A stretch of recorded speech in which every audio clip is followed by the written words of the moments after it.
Hello friends. Did you know that nearly 80% of those who watch my videos aren't subscribed? If you enjoy the content, I'd truly appreciate it if you hit that subscribe button. It helps a lot.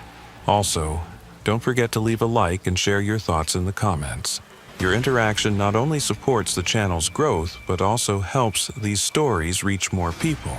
Thank you all for being here. By the way, where are you watching from? Let me know in the comments.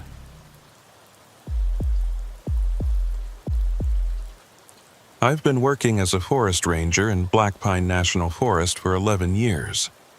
During that time, I've seen people get lost, injured, dehydrated, and suffer from hypothermia.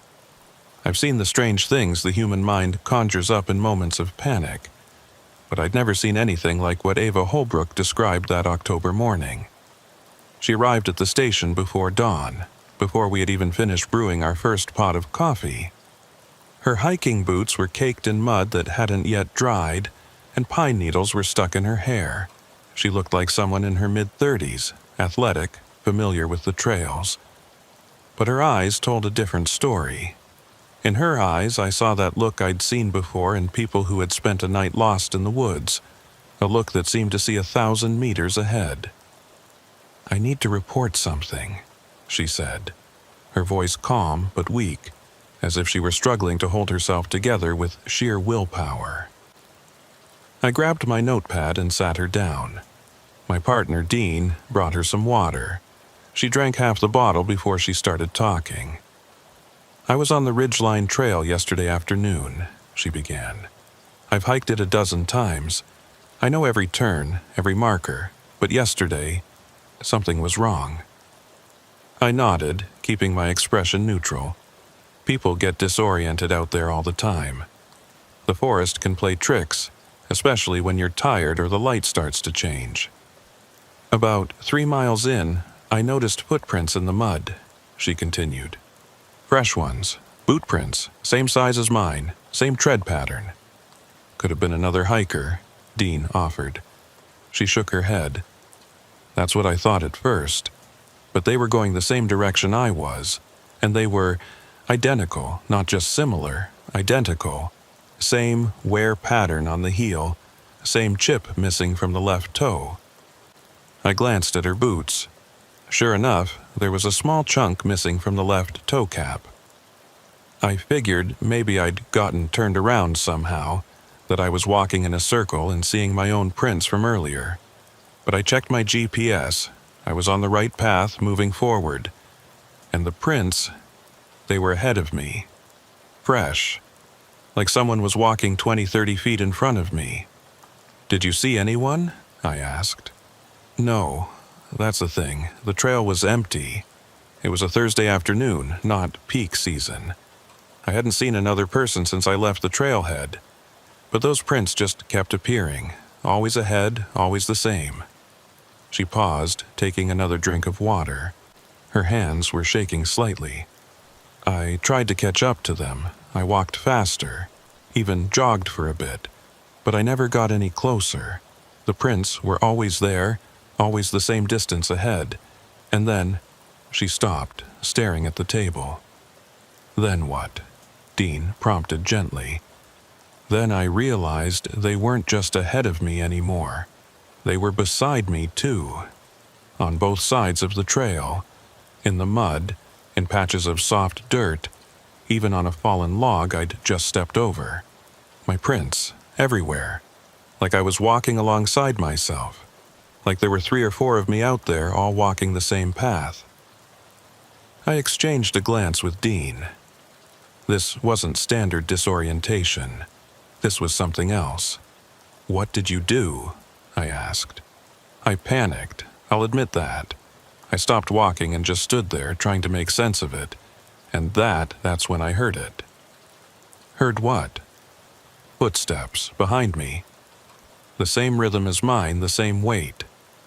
I turned around, and there was nothing there, just the trail, empty, but the footsteps kept coming. Closer. I could hear them in the leaves and the gravel, getting closer. She looked up at me, and I saw real fear in her eyes. I ran. I don't know how far. I just ran until I couldn't hear them anymore, until I found a service road and followed it out. I didn't stop until I hit the highway. I took down the rest of her information.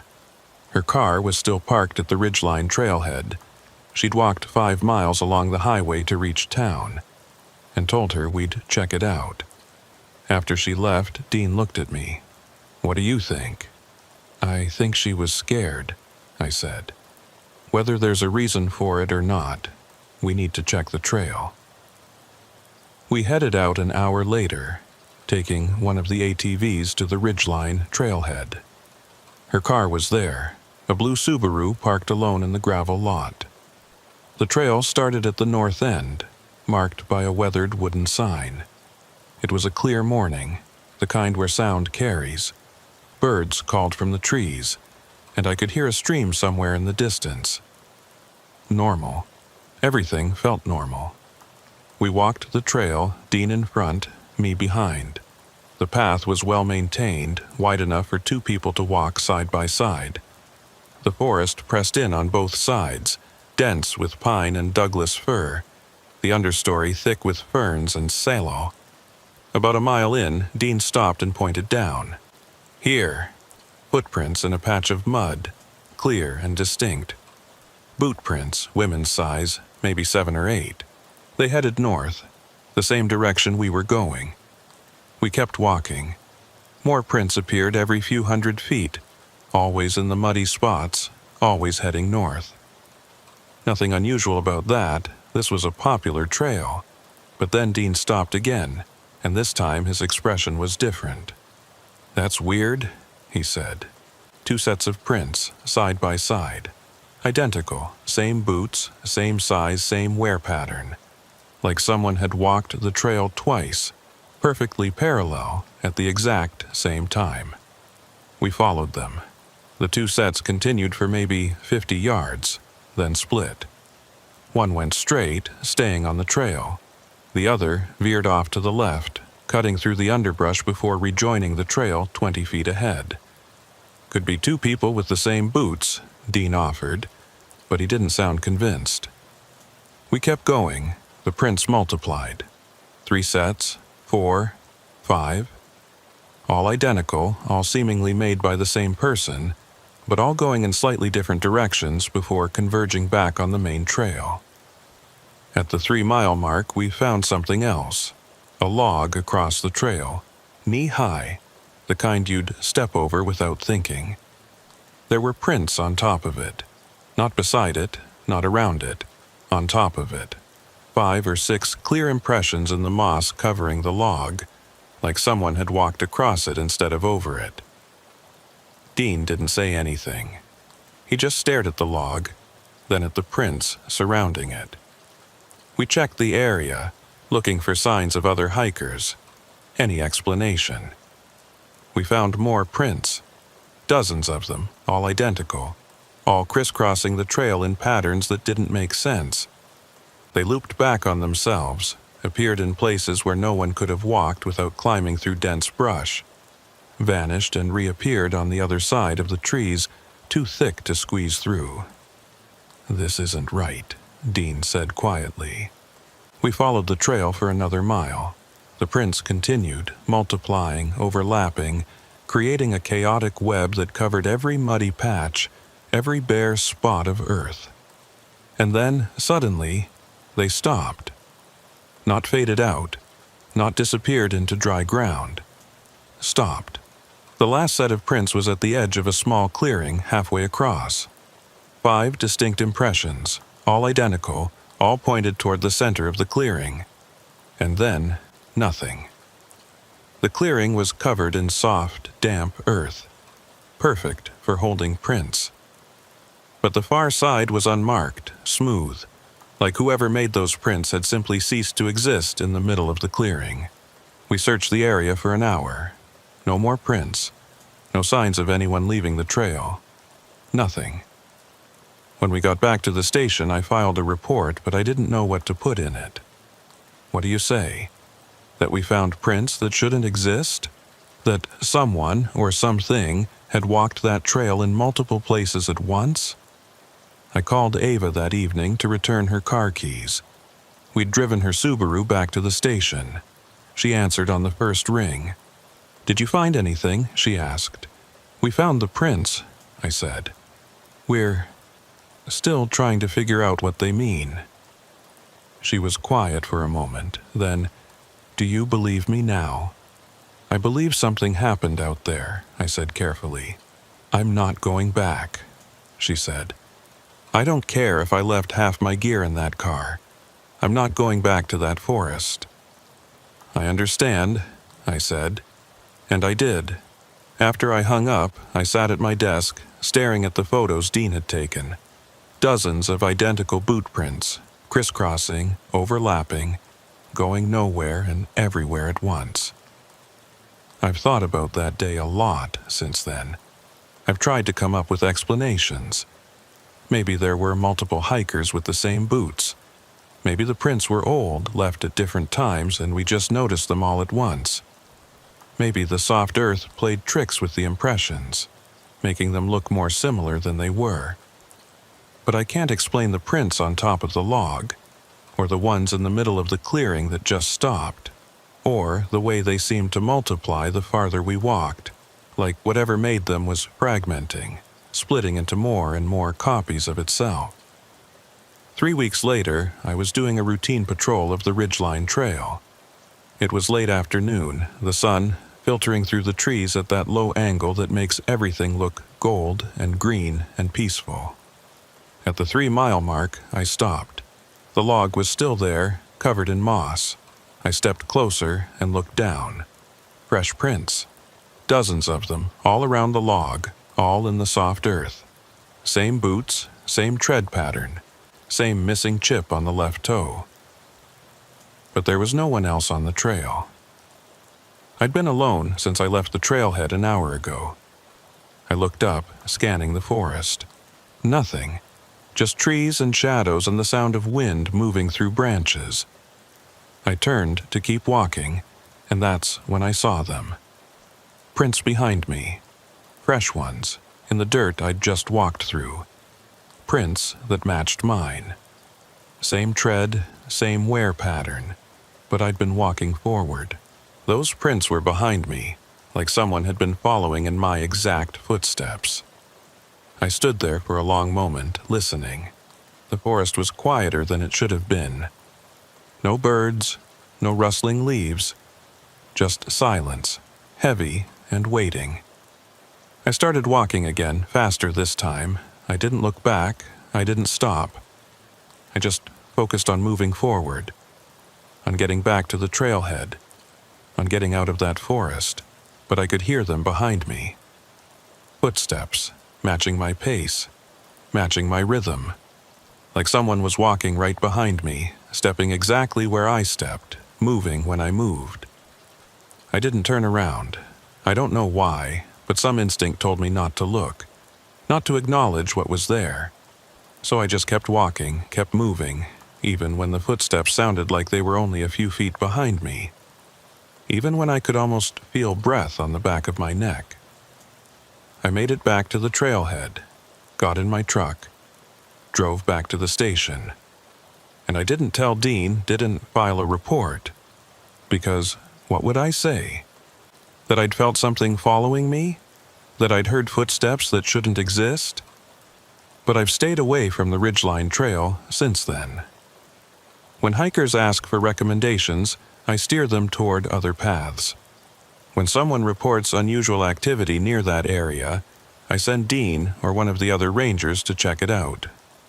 I tell myself it was nothing, that I was tired, that my mind played tricks, that there's a rational explanation for all of it.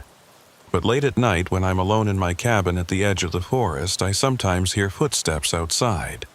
My footsteps, my rhythm, my pace, walking circles around the cabin, getting closer with each pass.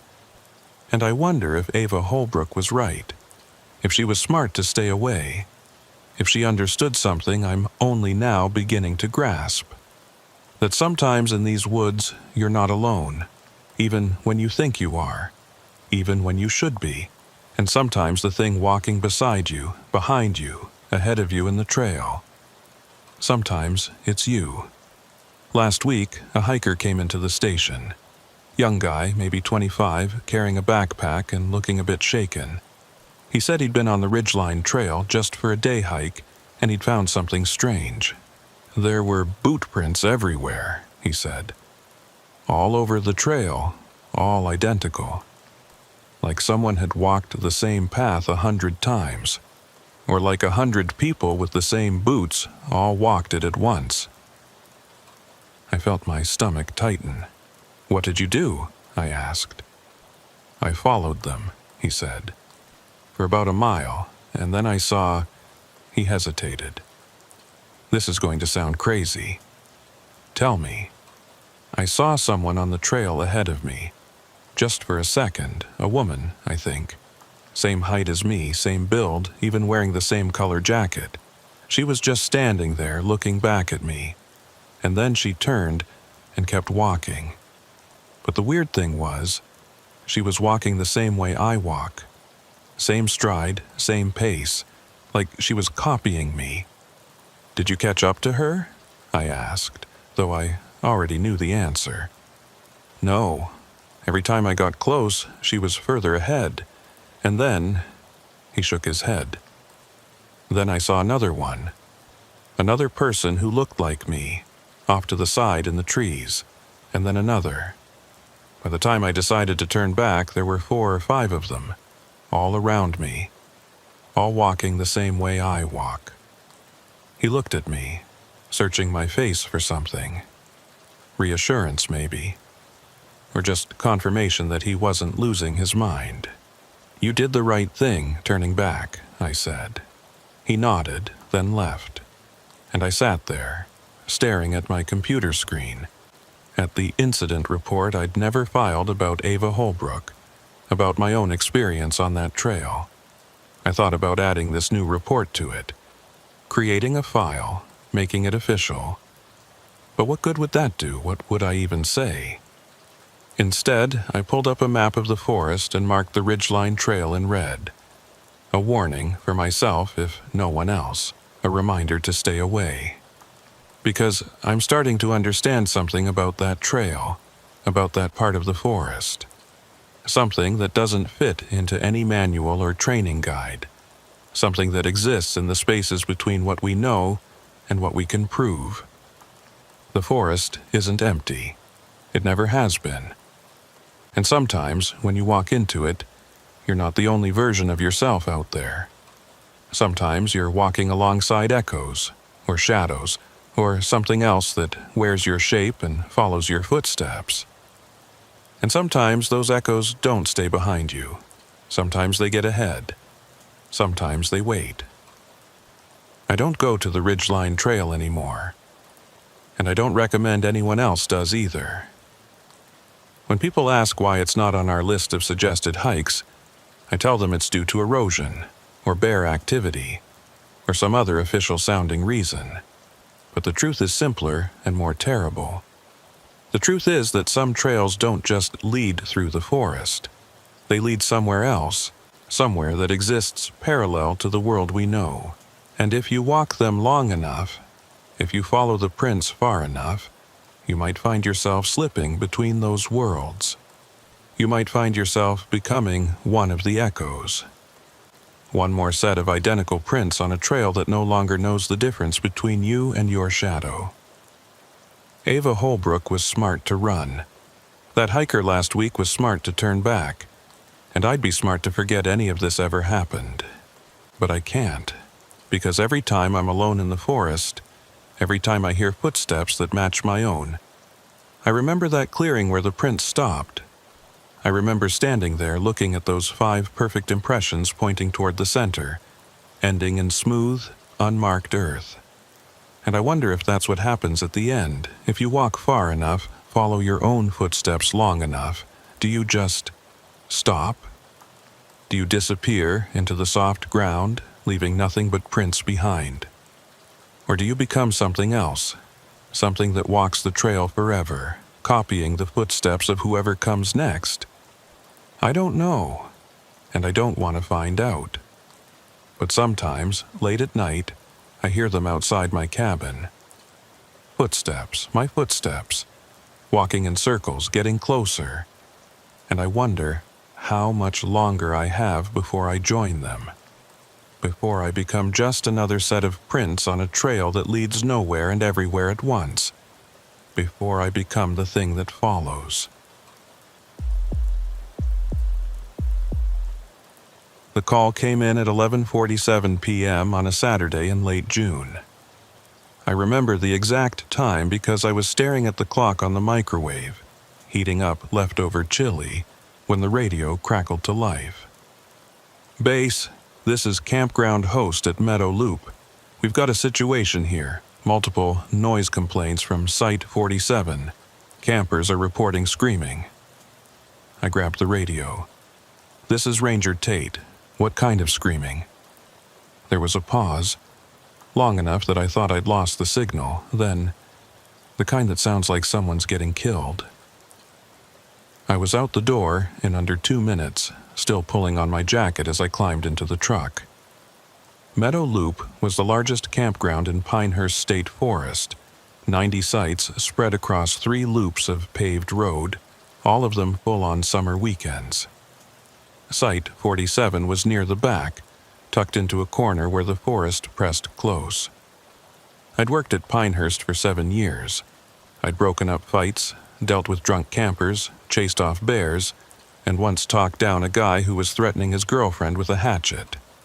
I thought I'd seen it all, but something about the host's voice on the radio, the way he'd hesitated before describing the screaming, made my stomach tight. The drive took 12 minutes. When I pulled up to the host's station, Wyatt was standing outside, flashlight in hand, looking toward the back loop. He was in his 60s, a retired teacher who'd been hosting at Meadow Loop for longer than I'd been a ranger. He wasn't easily spooked. "How long's it been going on?" I asked. "Started about 20 minutes ago," he said. 3 different campers called it in. Said it sounds like a woman screaming for help over and over. I was about to walk back there myself, but he trailed off. "But what?" "Listen."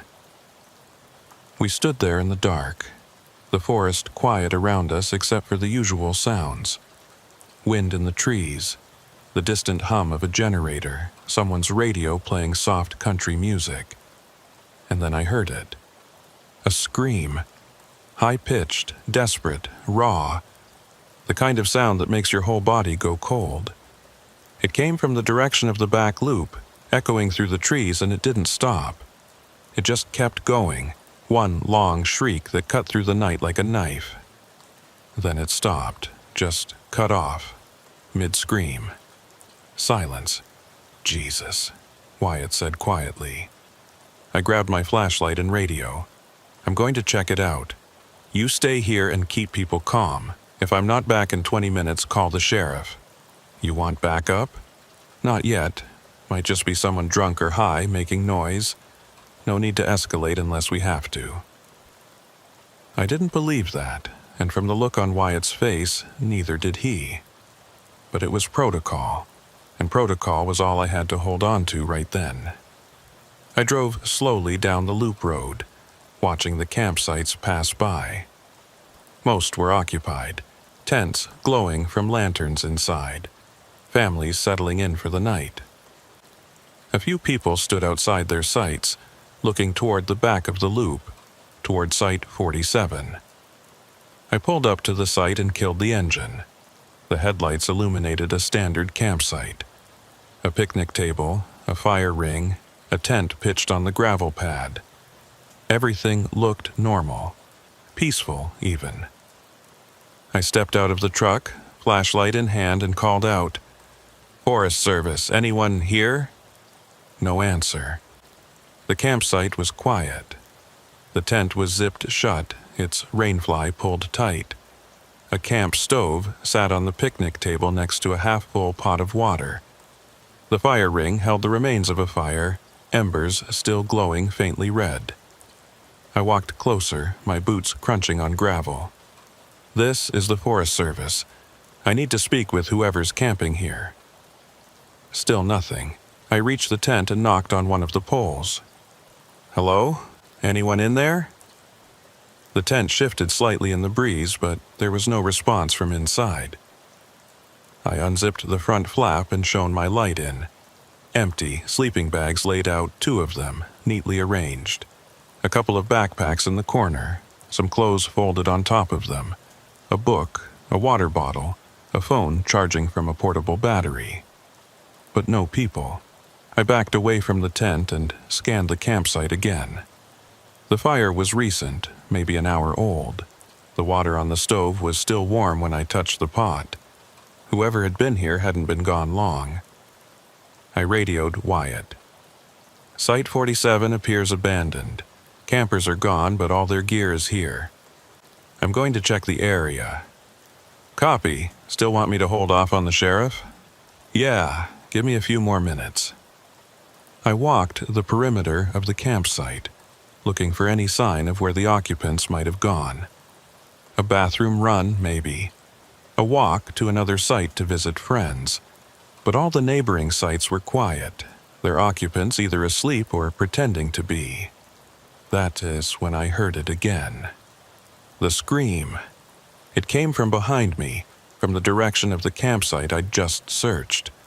I spun around, flashlight sweeping across the tent, the picnic table, the fire ring. Nothing.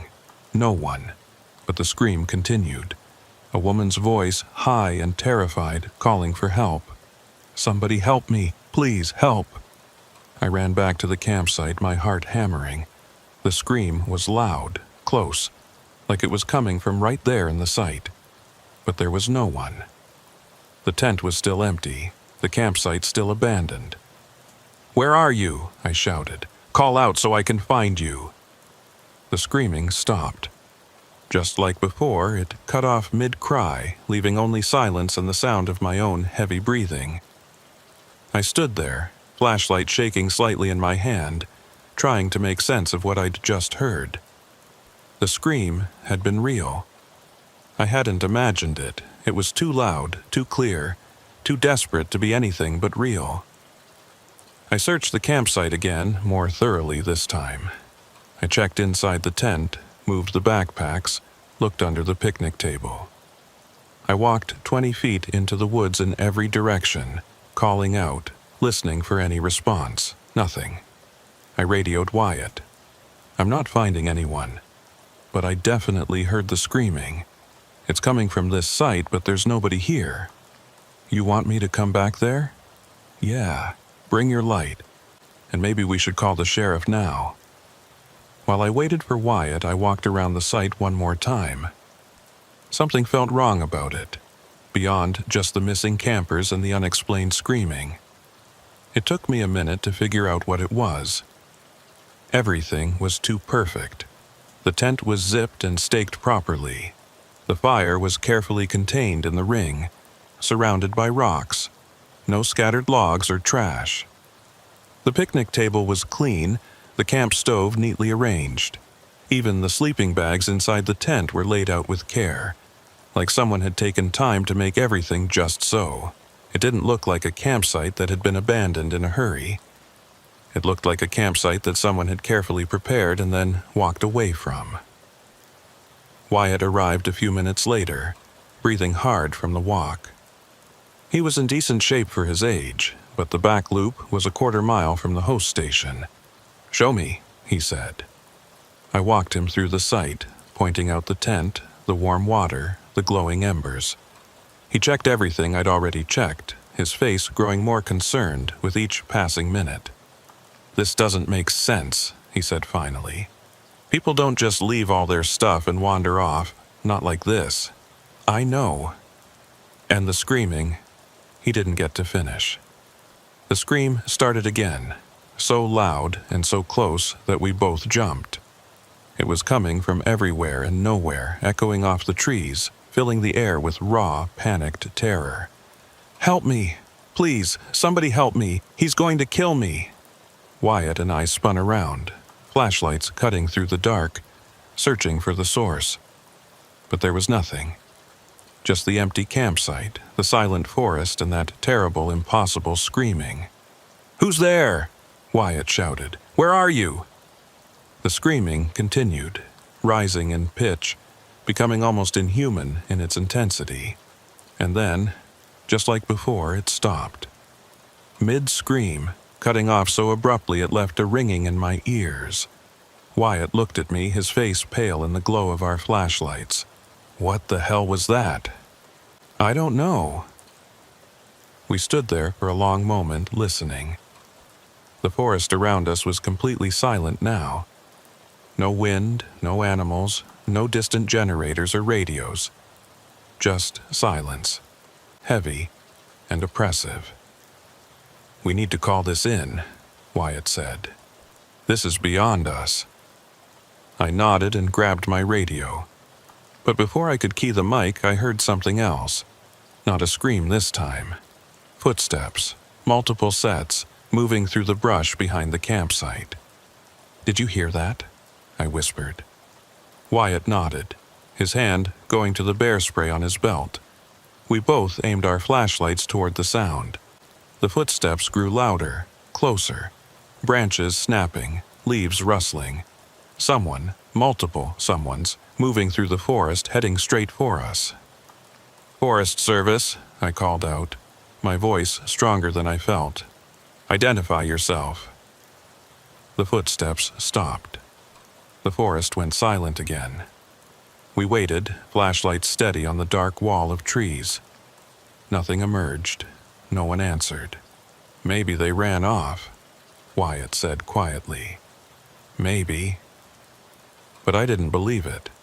Whatever had been moving through those trees hadn't sounded like someone running away. It had sounded like something approaching. I keyed my radio. "Dispatch, this is Ranger Tate at Meadow Loop Campground, Site 47. I need Sheriff's Department backup and possibly search and rescue. We have missing campers and some kind of disturbance. Unknown origin." The radio crackled. "Copy that, Ranger Tate. Sheriff's en route. ETA 20 minutes. 20 minutes. It felt like an eternity. Wyatt and I stayed at the campsite, standing back to back, flashlights sweeping the tree line. The silence pressed in around us, thick and waiting. Every few minutes I'd call out, asking if anyone was there, asking if anyone needed help, but there was never any answer. At 12:31 a.m., the screaming started again. This time it was different. Instead of one voice, there were multiple voices, all screaming at once, overlapping, creating a cacophony of terror that seemed to come from every direction. "Help us! Please, God, no! Somebody help! He's killing us!" The voices were distinct but identical, like the same recording played from multiple speakers surrounding the campsite. They rose in volume, becoming deafening, and Wyatt actually covered his ears. I forced myself to keep my flashlight steady, to keep searching for the source. The beams of light caught nothing but trees and shadows. No people, no speakers, no explanation. And then, as abruptly as it started, it stopped, all of it. Every voice, every scream, cutting off in perfect unison, leaving only silence and the sound of my pulse pounding in my ears. "This is wrong," Wyatt said, his voice shaking. "This is all wrong. We need to get out of here. We can't leave, not until—" "I don't care about protocol," he interrupted. "Something is very wrong with this place. We need to leave, now." Before I could respond, I heard something new. Not screaming, not footsteps. Laughter. Soft, distant, almost childlike.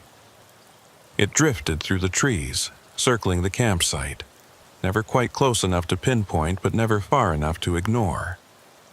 Wyatt grabbed my arm. "Please, let's go."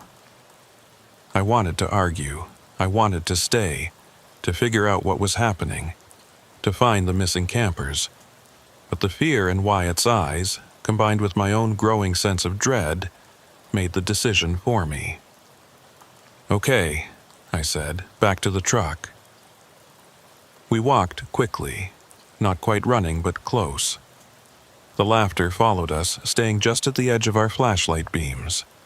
When we reached my truck, I got us both inside and locked the doors, feeling foolish but unable to stop myself. "What are we going to tell the sheriff?" Wyatt asked. "The truth, that there's an abandoned campsite, missing campers, and something we can't explain." We sat there, engine running, heater on despite the summer night, waiting for backup. The campsite behind us looked peaceful in the glow of my headlights. The tent, the picnic table, the dying fire, all perfectly normal, perfectly innocent. But I could still hear it, faint through the closed windows. The laughter echoing through the trees, getting closer. Sheriff's Deputy Morgan arrived at 12:53 a.m., followed by 2 more units 5 minutes later. I briefed them on what we'd found, or rather, what we hadn't found. They looked skeptical, especially when I got to the part about the screaming with no source. "Could be someone playing a prank," Deputy Morgan suggested. "Campers get bored, think it's funny to scare people." "For over an hour?" I said. "And where are they? Where's the equipment they'd need to project sound like that?" She didn't have an answer for that.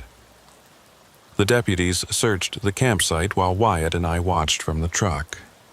They went through everything, checked every piece of gear, searched the surrounding woods with powerful spotlights. They found exactly what we'd found. Nothing.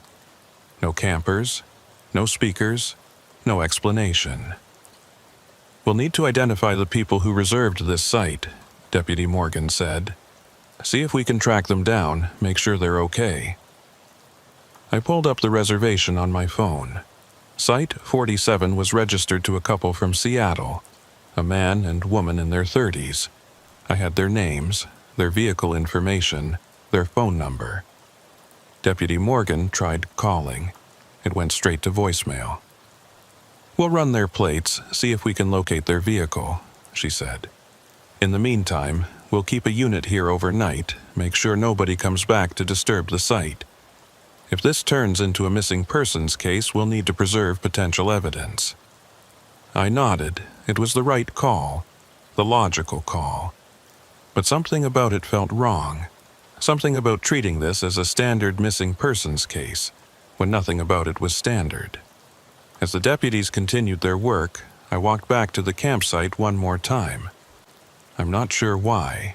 Maybe I was looking for something I'd missed, some detail that would make all of this make sense.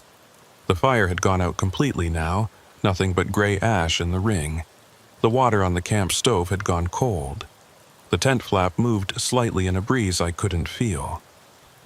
I stood there, in the center of the campsite, and I listened. Really listened. The way you do when you're alone in the woods, trying to hear what the forest is telling you. At first there was nothing, just the normal sounds returning. Wind, distant voices from the deputies, an owl somewhere in the darkness. But then I heard it. Faint. So faint I almost missed it. A whisper coming from the tent. "Help!" I froze, every muscle in my body tensing. The whisper came again, barely audible, like someone speaking their last breath. "Help us, please." I should have called for the deputies.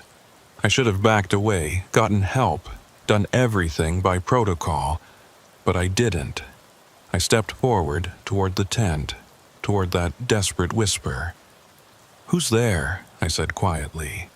"Where are you?" The whisper continued, a loop of the same words, over and over. "Help us. Please, help us. Please." I reached for the tent flap, my hand shaking. I pulled it back slowly, shining my flashlight inside. Empty. Just like before. The sleeping bags, the backpacks, the charging phone. No one there. But the whisper continued, surrounding me now, coming from inside the tent, from the woods, from the ground beneath my feet. "Help us. Please, help us. Please." I backed away, my flashlight beam jerking wildly. The whisper grew louder, more insistent, multiplying into dozens of voices all saying the same thing. "Help us. Please, help us. Please, help us." I turned and ran, stumbling over the gravel, nearly dropping my flashlight. The voices followed me, filling my ears, overwhelming my thoughts. Deputy Morgan grabbed my arm as I reached the road. "What's wrong? What happened?" I couldn't speak. I could only point back at the campsite, at the tent that should be empty but wasn't, at the voices that shouldn't exist but did. She looked at me like I was losing my mind. Maybe I was. "There's nothing there," she said gently. "You've been dealing with this for hours. You're exhausted. Why don't you head back to the station, get some rest? We've got this covered." I wanted to argue. I wanted to tell her about the whispers, about the feeling that something was very, very wrong with that campsite. But I could see she wouldn't believe me. How could she, when I barely believed it myself? So I nodded and got in my truck. Wyatt climbed in beside me, looking as shaken as I felt. As we drove away, I looked in the rearview mirror. The campsite sat there in the glow of the patrol car's lights, peaceful and normal. The deputies were packing up, preparing to post a unit for the night. And standing at the edge of the trees, just barely visible in the darkness, were figures. 3 of them, maybe 4, just standing there watching. They were too far away to make out details, but something about the way they stood, the way they didn't move, sent ice down my spine. I blinked, and they were gone. The tree line was empty. "Did you see that?" I asked Wyatt. He didn't answer. He was staring straight ahead, his jaw clenched, his hands gripped tight in his lap. We drove back to the station in silence. The next morning, I came in early, before dawn, to check on the situation. The deputy who'd been stationed overnight reported nothing unusual. "Quiet night," he said. "No activity at the site." "Did you hear anything?" I asked. "Any screaming? Any sounds at all?" "Just the normal wood stuff," he said. "Why?" I didn't answer. I just thanked him and went to file my report. At 8:00 a.m., Deputy Morgan called. They'd located the vehicle registered to the couple from Seattle. It was parked at a trailhead 15 miles away, on the other side of the forest. The car was locked, everything inside appeared normal. "We're treating it as a missing persons case now," she said. "Got search and rescue mobilizing. We'll start at the trailhead and work our way back." "What about the campsite?" "We cleared it this morning. Impounded all the gear as evidence. Site's empty now." "Did you find anything else? Anything that might explain what happened?" There was a pause on the line. Then, "There was one thing. One of my deputies found it in the woods behind the site. Might be nothing, but what? A recording device. Small, battery-powered, hidden in the underbrush. Had a loop of screaming sounds on it, set to play at random intervals." My stomach dropped. "So, it was a prank?" "Looks that way. Some kids, probably, thought it would be funny to scare campers. We're checking it for prints, but I doubt we'll find anything useful." I thanked her and hung up, but I couldn't shake the feeling that something was wrong with that explanation. The recording device, convenient as it was, didn't explain everything. It didn't explain the whispers in the tent, or the figures at the tree line, or the way the voices had seemed to come from everywhere at once. But I kept those thoughts to myself. I filed my report, marking it as a missing persons case with a possible prank element, and tried to move on. The couple from Seattle turned up 3 days later. They were found by search and rescue, disoriented and dehydrated, 10 miles from where their car was parked. They'd gotten lost on a day hike, they said, taken a wrong turn and ended up in a part of the forest they didn't recognize. By the time they realized they were lost, it was getting dark, and they decided to shelter in place rather than risk walking in the dark. They were fine, physically. Shaken, dehydrated, a bit banged up from sleeping rough, but fine. But when I went to interview them to ask about their campsite, about why they'd left all their gear, they looked at me with confusion. "We didn't leave anything at a campsite," the man said. "We weren't camping. We were day hiking. That's why all our stuff was in the car." "But Site 47 at Meadow Loop," I said. "It was reserved under your names. There was a tent, sleeping bags, everything." They exchanged a glance. "We didn't reserve a campsite," the woman said slowly. "We were only planning to be in the area for the day. We were staying at a hotel in town." I pulled up the reservation on my phone and showed them. There it was, clear as day. Their names, their vehicle information, their phone number. "That's not us," the man said. "I mean, that's our information, but we didn't make that reservation." "Someone used your information to book the site?" "I guess so. But why would they do that?" I didn't have an answer. I thanked them and let them go, then spent the next hour cross-referencing the reservation. The credit card used belonged to the couple, but when I called the bank, they confirmed that there had been no charge. The reservation existed in our system, but no payment had been processed. It was as if someone had created a phantom reservation, using real people's information, but without actually booking anything. I called the tech support for our reservation system, but they had no explanation. "Sometimes glitches happen," they said. "Data gets corrupted. Entries appear that shouldn't exist. It's rare, but it happens." I didn't believe that any more than I believed the recording device explained the screaming. I went back to Meadow Loop that afternoon, to Site 47. It had been cleared out, the gear impounded, the site cleaned and prepared for the next camper. It looked normal, peaceful, the picnic table, the fire ring, the gravel pad where the tent had been. Just another campsite in just another forest. But as I stood there looking at the empty site, I heard it again. Faint, almost imperceptible. A whisper carried on the wind. "Help us."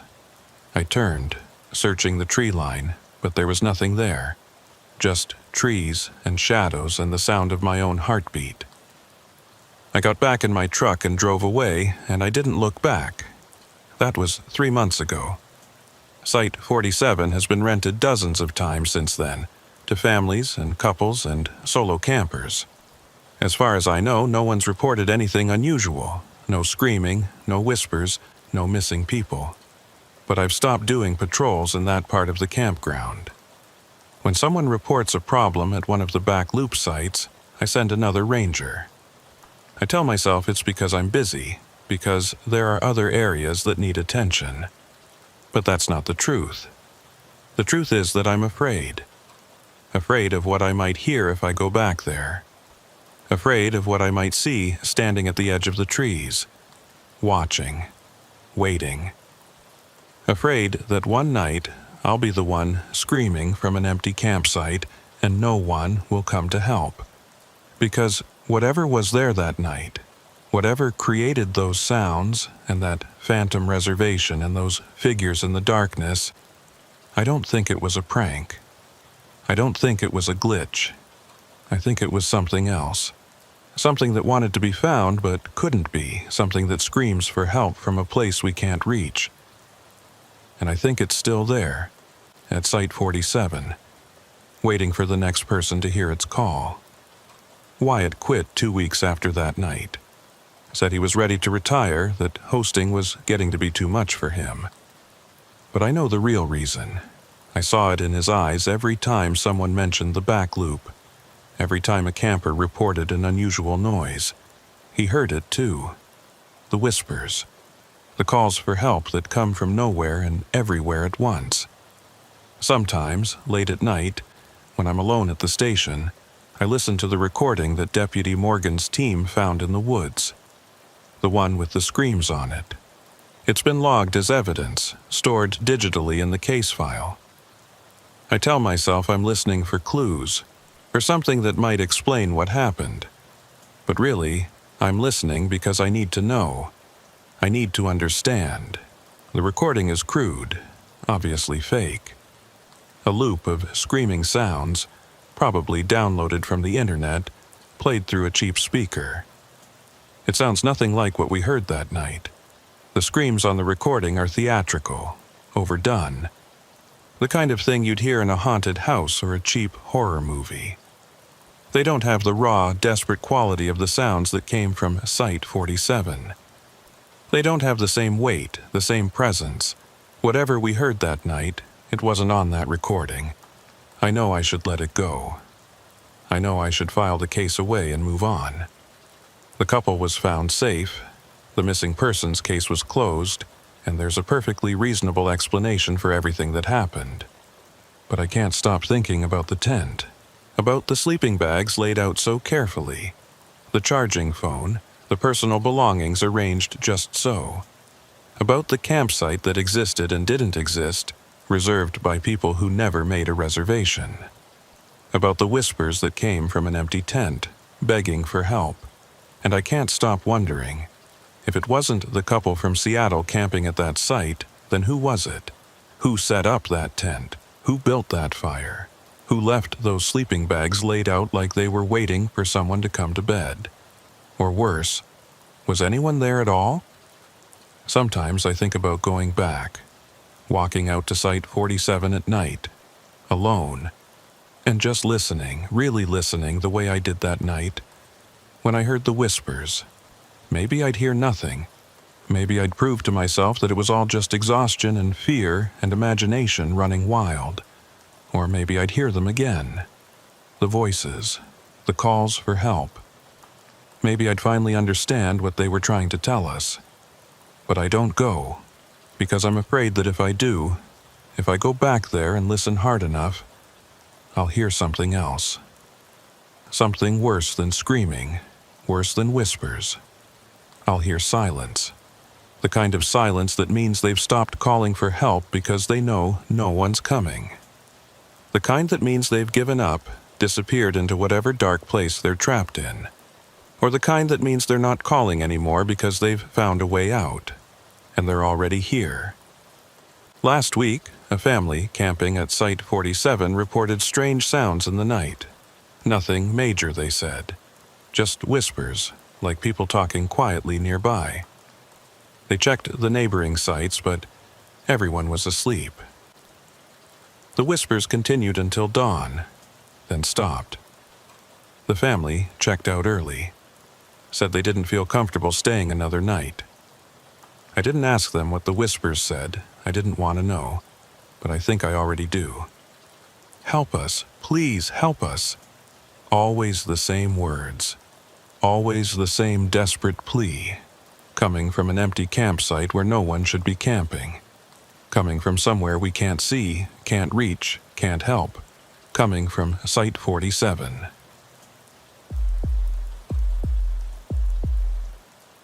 I met Ellis Brennan on a Tuesday morning in September at the trailhead parking lot of Coldwater Ridge. He was sitting on the tailgate of his truck, a thermal blanket wrapped around his shoulders despite the warm morning sun, staring at nothing in particular.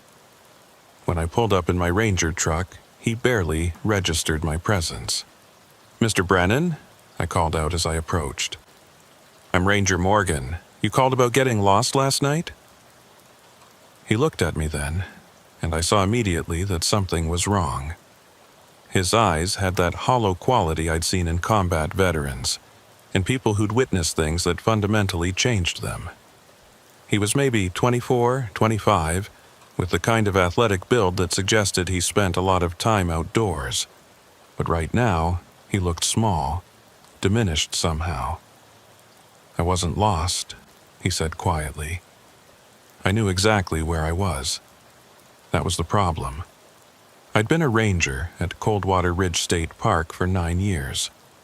The park covered 40,000 acres of dense forest, steep ridges, and narrow valleys where cell service was non-existent, and the trails could be treacherous even in good weather. We got a lot of calls from hikers who'd underestimated the terrain or stayed out past dark.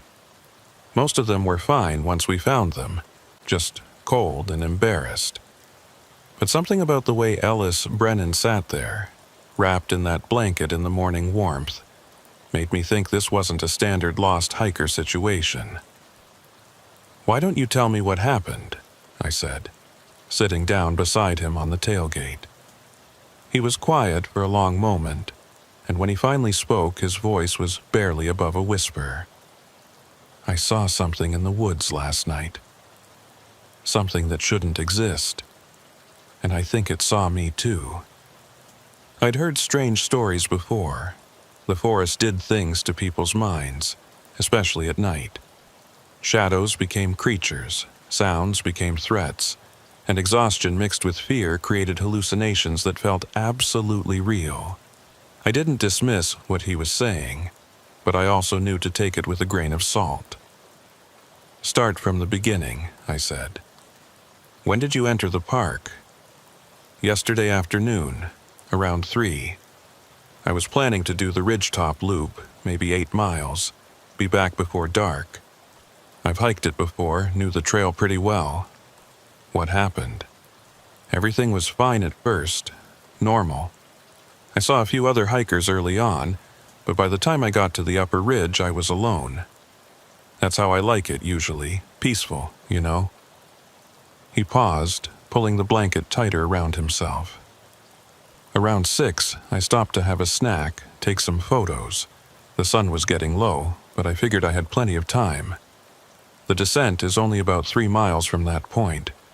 I'd done it in less than an hour before." "But you didn't make it back before dark." "No, because that's when I saw it the first time." "Saw what?" He turned to look at me, and I saw fear in his eyes. Real, bone-deep fear. A smile, just a smile, hanging in the dark between the trees. I kept my expression neutral. "Can you describe it?" "It was like, you know how you can see someone's teeth in the dark, how they catch the light even when everything else is shadow. It was like that, but wrong. Too many teeth, too wide, just this arc of white in the darkness, maybe 15 feet off the trail. Could it have been an animal?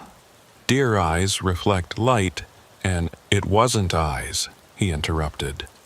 "And it wasn't an animal. It was a smile. A human smile, or something shaped like one." I stood there staring at it for maybe 10 seconds trying to figure out what I was looking at. And then it moved.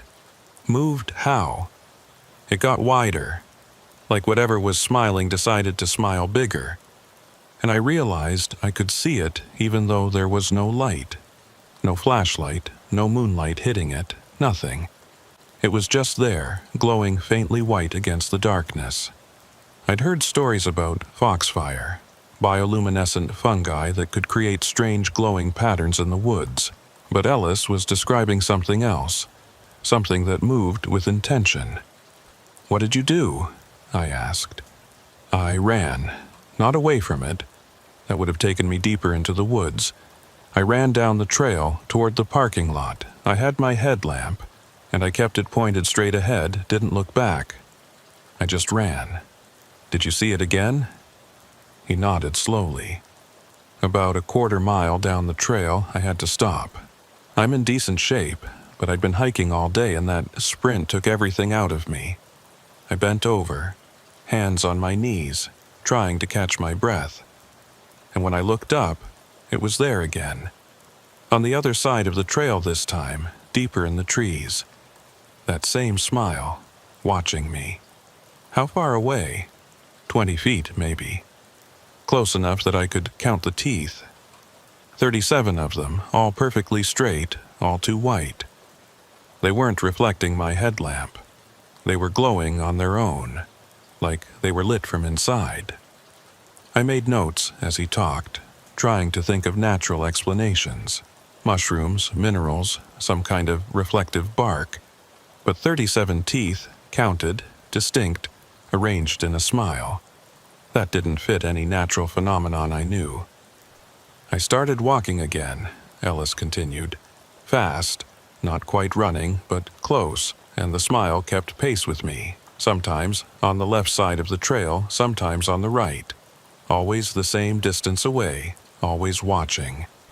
And the worst part was I never saw anything attached to it. No body, no face, no eyes above it. Just the smile floating in the darkness. How long did this go on? An hour, maybe more. I lost track of time. Every time I thought I'd lost it, every time the trail turned, or I put some distance between us, it would reappear. Sometimes ahead of me, sometimes behind. Once I saw it up in the trees at least 20 feet off the ground, just hanging there in the branches. Did it ever get closer? He shook his head. No, it kept that distance like it was following me but didn't want to catch me. Or like it was herding me, keeping me on the trail, making sure I didn't go off into the woods. Did you try calling out, making noise? I yelled at it once, asked what it wanted, told it to leave me alone. The smile got bigger, wider, until it was impossibly large, 3 feet across, maybe more. And then I heard something. What? Laughter, quiet, distant, like it was coming from far away, but I could tell it was coming from where the smile was. It was laughing at me. I wrote that down, underlining it. Auditory hallucinations were common in stress situations, but combined with the visual element, this was becoming a more complex case. How did you get back to your truck? I asked. I just kept walking. The trail eventually leveled out, and I could see the parking lot lights ahead. As soon as I saw them, the smile disappeared, just vanished, like it had never been there. I made it to my truck, locked myself inside, and sat there until dawn.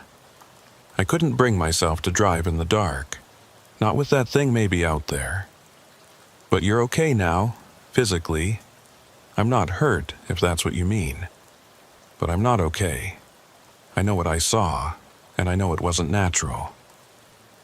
I spent another 20 minutes with him, getting more details, checking him for signs of injury or illness. He was exhausted, clearly traumatized, but otherwise healthy. I gave him some water, some trail mix, and told him I'd investigate the area where he'd seen the smile. "You're going back there?" he asked, looking at me like I'd suggested walking into traffic. "It's my job. If there's something dangerous on that trail, I need to know about it." "It's not dangerous," he said. "Not in the way you're thinking. It didn't try to hurt me. It just watched. But that's worse somehow. The fact that it could have hurt me, could have done anything, but chose to just watch, to follow, to smile." After Ellis left, I radioed back to the station and let them know I was heading up to Ridgetop Loop to investigate. My supervisor, a man named Carl, who'd been with the Park Service for 30 years, acknowledged but didn't sound concerned. "Probably saw an owl," he said. "Light hits those white faces just right, looks like all kinds of things." He said it was teeth, a smile, and he counted them. Exhaustion, fear, imagination, classic combination. Check it out, make sure the trail's safe, but I wouldn't worry too much. I agreed and headed out, though something about Ellis's story stuck with me. The detail about the smile getting wider, the laughter, the way it paced him for over an hour. That wasn't standard hallucination territory, that was something more structured, more deliberate. The Ridgetop Loop was one of our more popular trails, 8 miles of moderate hiking with spectacular views of the valley below. I'd hiked it dozens of times, in every season, in every kind of weather.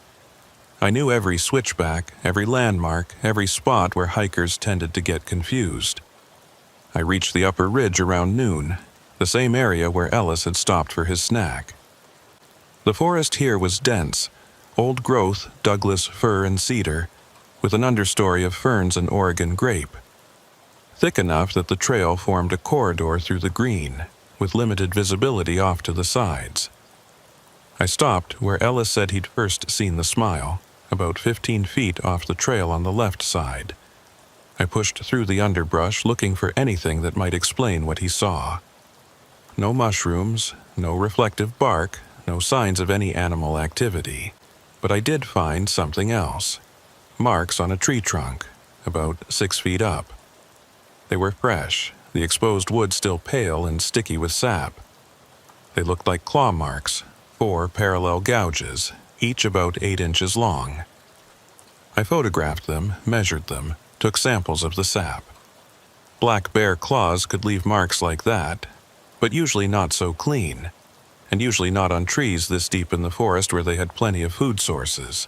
These marks looked deliberate, like something had stood at that tree and carefully scraped its claws down the bark. I continued along the trail, checking the areas where Ellis said he'd seen the smile reappear. At each spot, I found the same thing: claw marks on trees, always about 6 feet up, always 4 parallel gouges. Whatever had made them was either very tall or very good at climbing. By the time I reached the section where Ellis had seen the smile in the trees, 20 feet up, I was starting to feel uneasy. The forest was quiet, too quiet. No bird calls, no squirrels chattering, none of the usual ambient noise. Just silence and the sound of my boots on the trail. I found more marks high up in a cedar tree, scratched into the bark at a height that would require a ladder to reach. Or something very long and very strong. I radioed Carl. "I'm finding evidence of something big up here. Claw marks, lots of them, consistent pattern. Could be a bear, but the height and frequency don't match normal behavior." "Mountain lion?" Carl suggested. "Maybe. But the marks are too big, too deep. I think we should close this section of trail until we figure out what's going on. Let's not be hasty. Could be elk antlers, could be vandalism. Document everything and we'll review it when you get back." I agreed and continued my investigation, but I was increasingly convinced that Ellis had seen something real. Maybe not a floating smile. Maybe his exhausted brain had interpreted something else that way, but there was definitely an animal up here. Something big enough and bold enough to leave marks all along a heavily trafficked trail. I was about 2 miles from the parking lot when the light started to change. I'd been so focused on the investigation that I hadn't noticed the sun dropping toward the horizon. In another hour, it would be dark. I picked up my pace, not quite ready to admit I was nervous, but definitely ready to be off this trail before night fell. The marks I'd been finding were appearing more frequently now, sometimes on multiple trees visible from a single spot.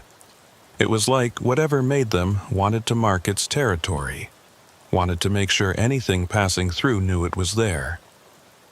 Half a mile from the lot, I stopped to photograph a particularly deep set of marks. As I was adjusting my camera, I heard something in the forest behind me. Not a rustle, not a crack of a branch. A breath, deep and slow, like something large exhaling. I turned, camera in one hand, other hand going to the bear spray on my belt. The forest looked empty. Darkening shadows between the trees, the narrow trail stretching back the way I'd come. Nothing moved. Nothing made a sound. But I had the overwhelming feeling that I was being watched. I stood there for a long moment, scanning the tree line, looking for any sign of an animal. Bears were usually loud, crashing through underbrush. Mountain lions were silent but rare, and typically avoided humans. Whatever was out there didn't sound like either. Another breath, closer this time. And then I saw it.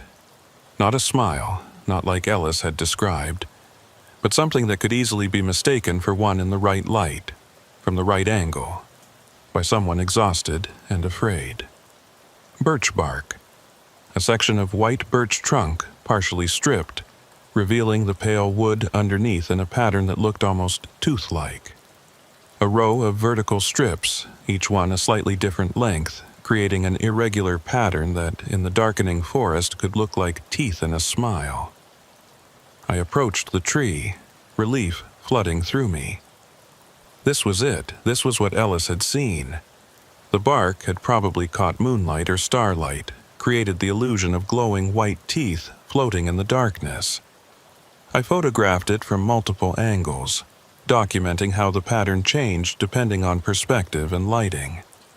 From certain angles, with the right amount of darkness behind it, it did look unsettlingly like a smile. But something nagged at me. Ellis had said the smile moved, got wider, appeared in multiple locations. One tree with stripped bark couldn't explain all of that. I examined the surrounding trees. More birch, but none with the same pattern of stripped bark. Nothing that would create that distinctive tooth-like appearance. And the claw marks I'd been finding weren't on birch trees. They were on fir and cedar, trees with thick, rough bark that wouldn't strip in neat vertical patterns. I was considering this inconsistency when I heard it again. The breath, deep and slow. And this time it came from ahead of me, from the direction I was walking. I turned, flashlight now in hand, when had I pulled it out, and swept the beam across the trail ahead. The light caught trees, ferns, the packed dirt of the trail. Nothing else, but the feeling of being watched intensified. It was almost physical now, a pressure on my chest, a tingling at the back of my neck that screamed at me to run. I started walking again, faster now, not caring if I looked scared. The parking lot was close, maybe 20 minutes at normal pace. I could make it in 10 if I pushed. The sun was touching the horizon now, that golden hour right before dark when shadows stretch and deepen and the world begins its transition into night. The worst time to be alone in the forest if you're already on edge. I'd made it maybe 100 yards when I saw it. Not birch bark, not a trick of light. A smile, white and wide, hanging in the shadows between two large cedars. I stopped dead, my flashlight beam fixed on the spot. The smile didn't fade or resolve into something natural. It stayed there, distinct and impossible. A perfect arc of white that seemed to glow faintly in the growing darkness. 37 teeth. I didn't count them consciously, but somehow I knew. The same number Ellis had counted. My rational mind tried to explain it. Mushrooms, minerals, some kind of chemical reaction in the bark. But those explanations felt hollow, even as I thought them. This wasn't natural. This was something else. The smile widened, just like Ellis had described. It didn't move or shift. It just became larger, the arc extending, the teeth multiplying until the smile was impossibly wide, stretching across 3 feet of empty air. I backed away slowly, keeping my light on it, not daring to turn my back. The smile held steady, watching me, waiting. And then I heard the laughter. Soft, distant, coming from everywhere and nowhere. It wasn't human laughter, not quite. It had the rhythm and cadence of human laughter, but the tone was wrong, like it was coming from a throat that wasn't shaped quite right. I ran. There's no pride in admitting it, but I ran. Down the trail, flashlight beam bouncing wildly, my pack slamming against my back. Behind me, the laughter grew louder, more distinct, and I knew without looking that the smile was following. I didn't see it again, didn't look back to confirm it was there. But I felt it, that presence, that watching thing pacing me through the forest, keeping up effortlessly while I gasped and stumbled and pushed my body past exhaustion. The parking lot lights appeared ahead, harsh and artificial and beautiful. I burst out of the tree line at a full sprint and didn't stop until I reached my truck. Once inside, doors locked, engine started, I sat there shaking, trying to catch my breath. The trail entrance was empty.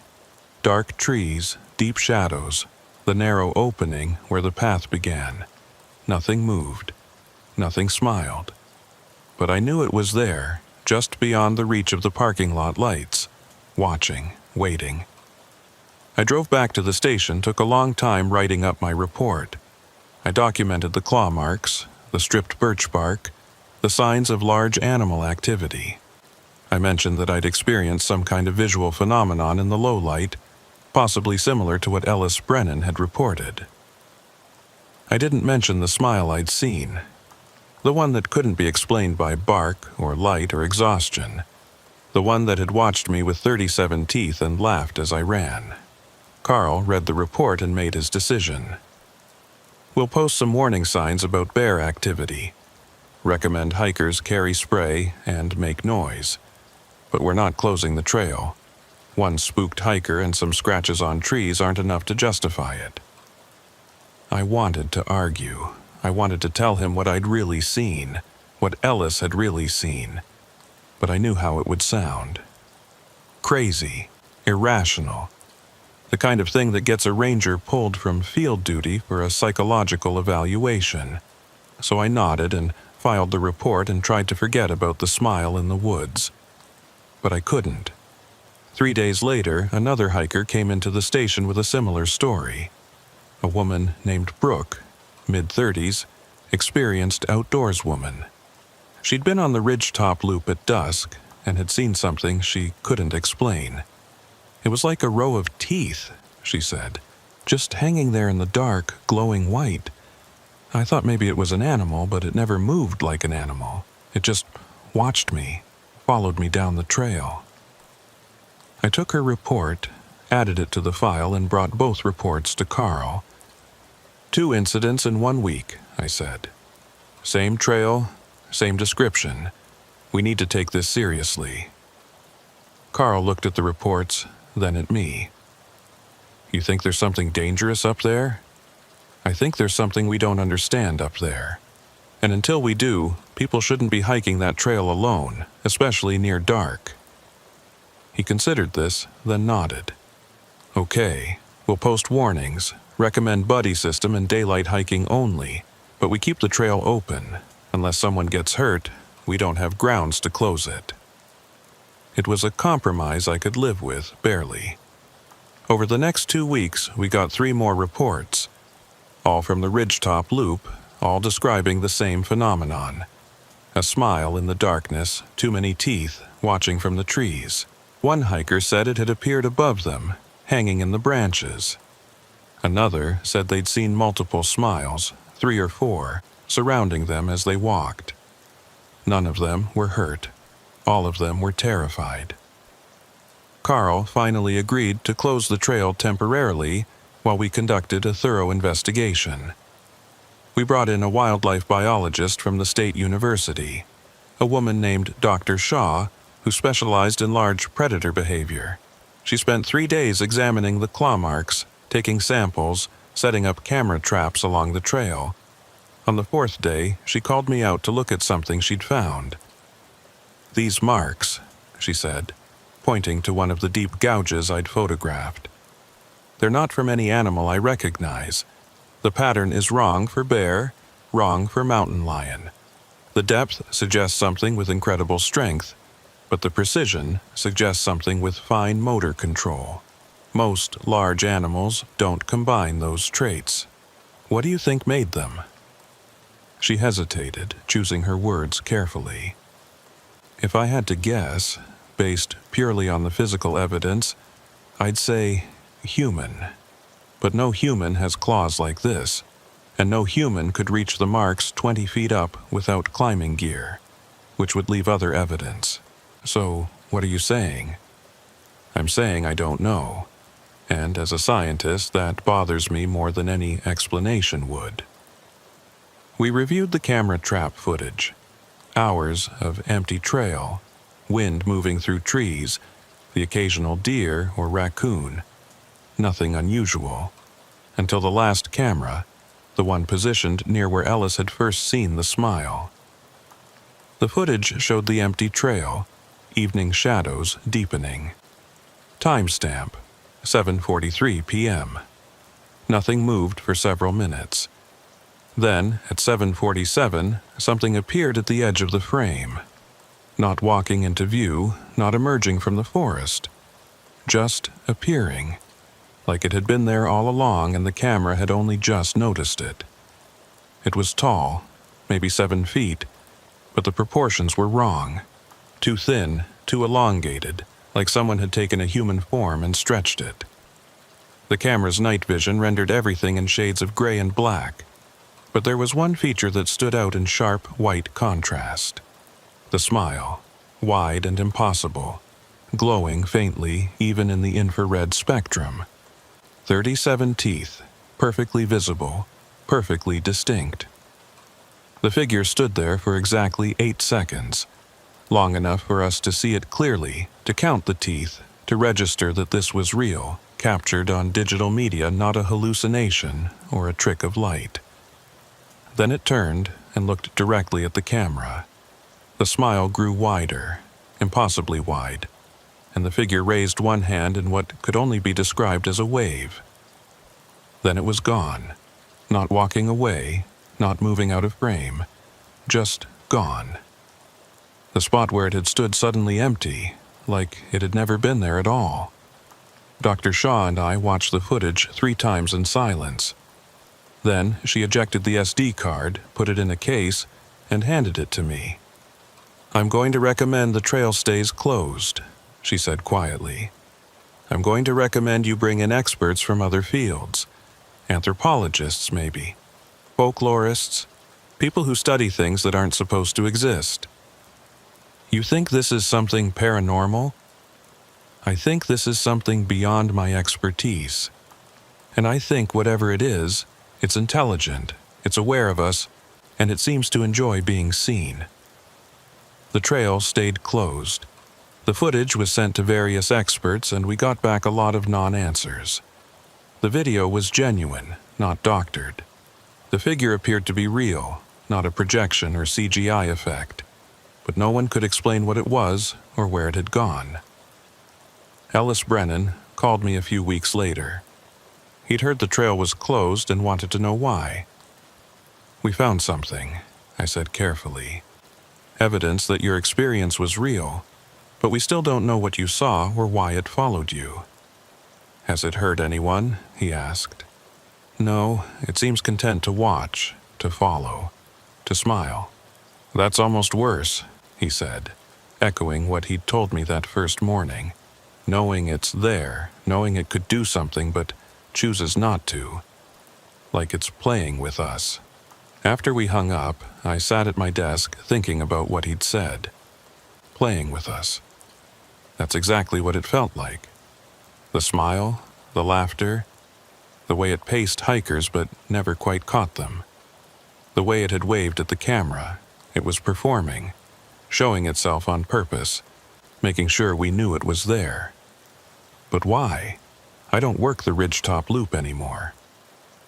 The trail reopened after 6 weeks, once the media attention died down and the pressure to keep it open outweighed the inexplicable footage. We post warnings. We recommend daylight hiking only. We tell people to go in groups. But people still see it. Once, sometimes twice a month, someone comes in with a story about a smile in the darkness. Always the same description. Always 37 teeth. Sometimes I wonder if it was always there. Before Ellis saw it. Before anyone reported it. Maybe it had been in those woods for years, decades, centuries.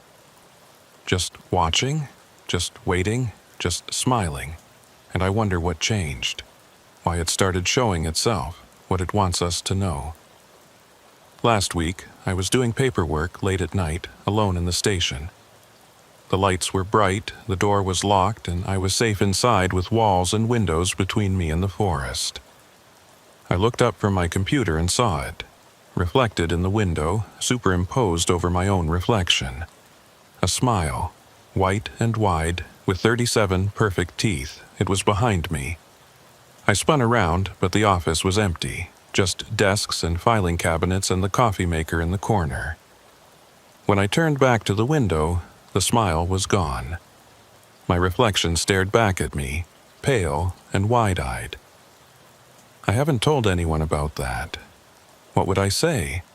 That it followed me home? That it's not content to stay in the forest anymore? Or maybe it was never in the forest to begin with. Maybe the woods were just where we could see it most clearly, where the darkness was thick enough and the light was scarce enough for it to show itself. Maybe it's everywhere, has always been everywhere, watching from the spaces between light and dark, smiling with too many teeth, waiting for us to notice. And now that we've seen it and documented it and proved it exists, what happens next? I don't know. But I keep the lights on at night now. I keep the blinds closed. And I try very hard not to look at reflections, not to stare into dark corners, not to imagine what might be staring back. Because sometimes late at night I hear it.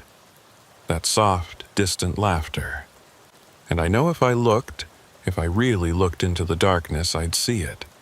The smile, always smiling, always watching, always waiting for me to smile back.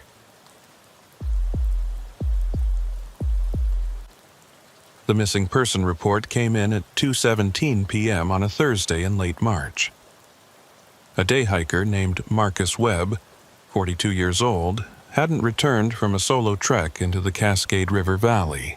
His wife had dropped him off at the trailhead that morning with plans to pick him up at 5. When he didn't show, she'd waited an hour before calling it in. I was at the ranger station when the call came through, finishing up some paperwork from a minor bear incident earlier in the week.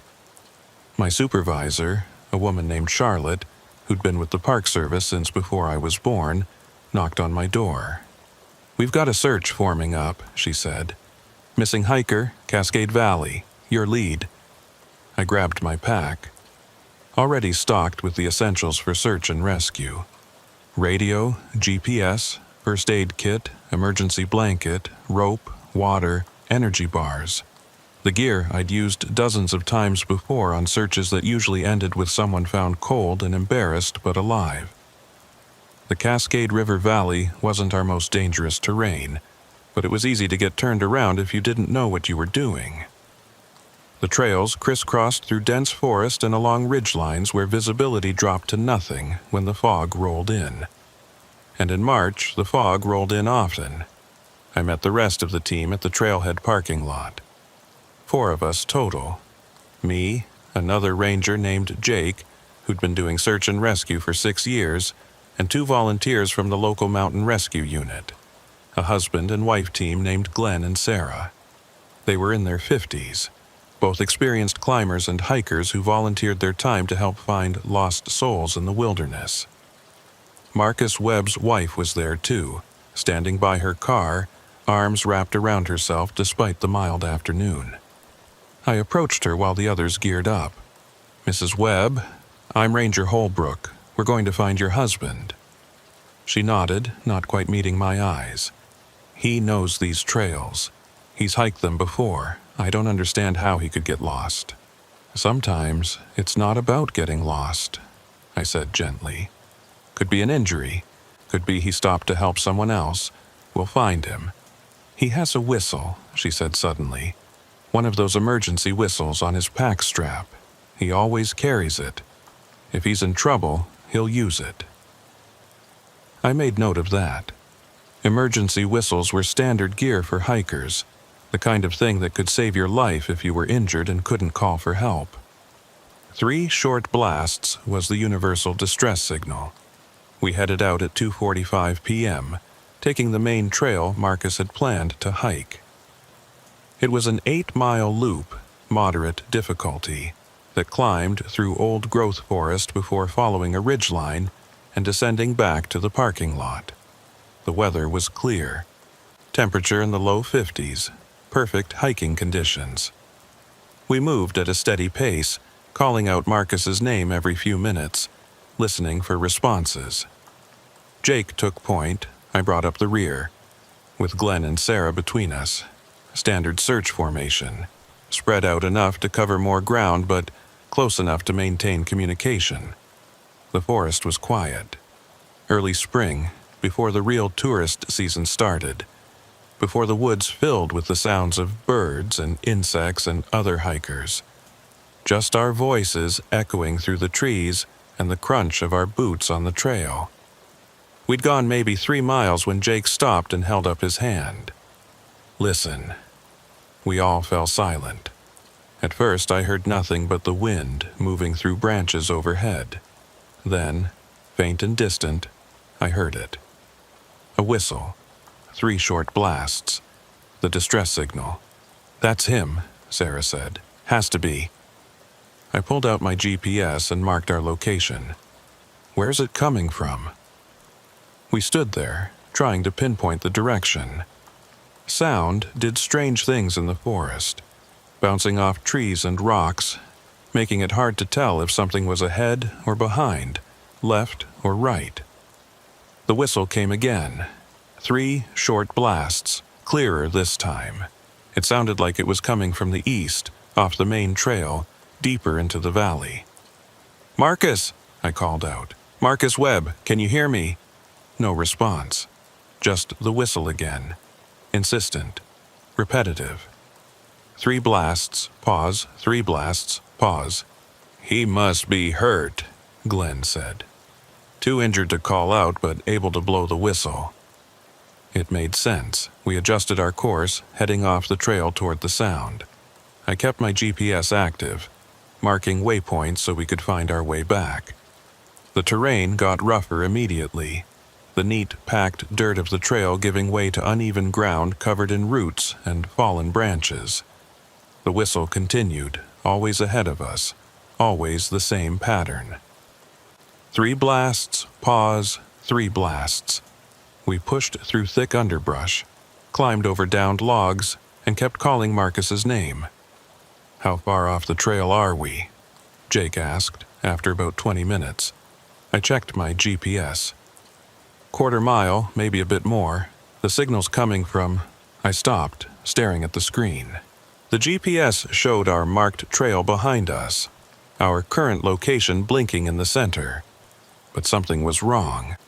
According to the device, we were heading west, back toward the parking lot. But I knew we'd been heading east. I'd been watching our direction, using the sun as a reference. "That can't be right," I said, showing Jake the screen. He pulled out his own GPS and checked it. His showed the same thing, west toward the parking lot, even though we were clearly moving away from it.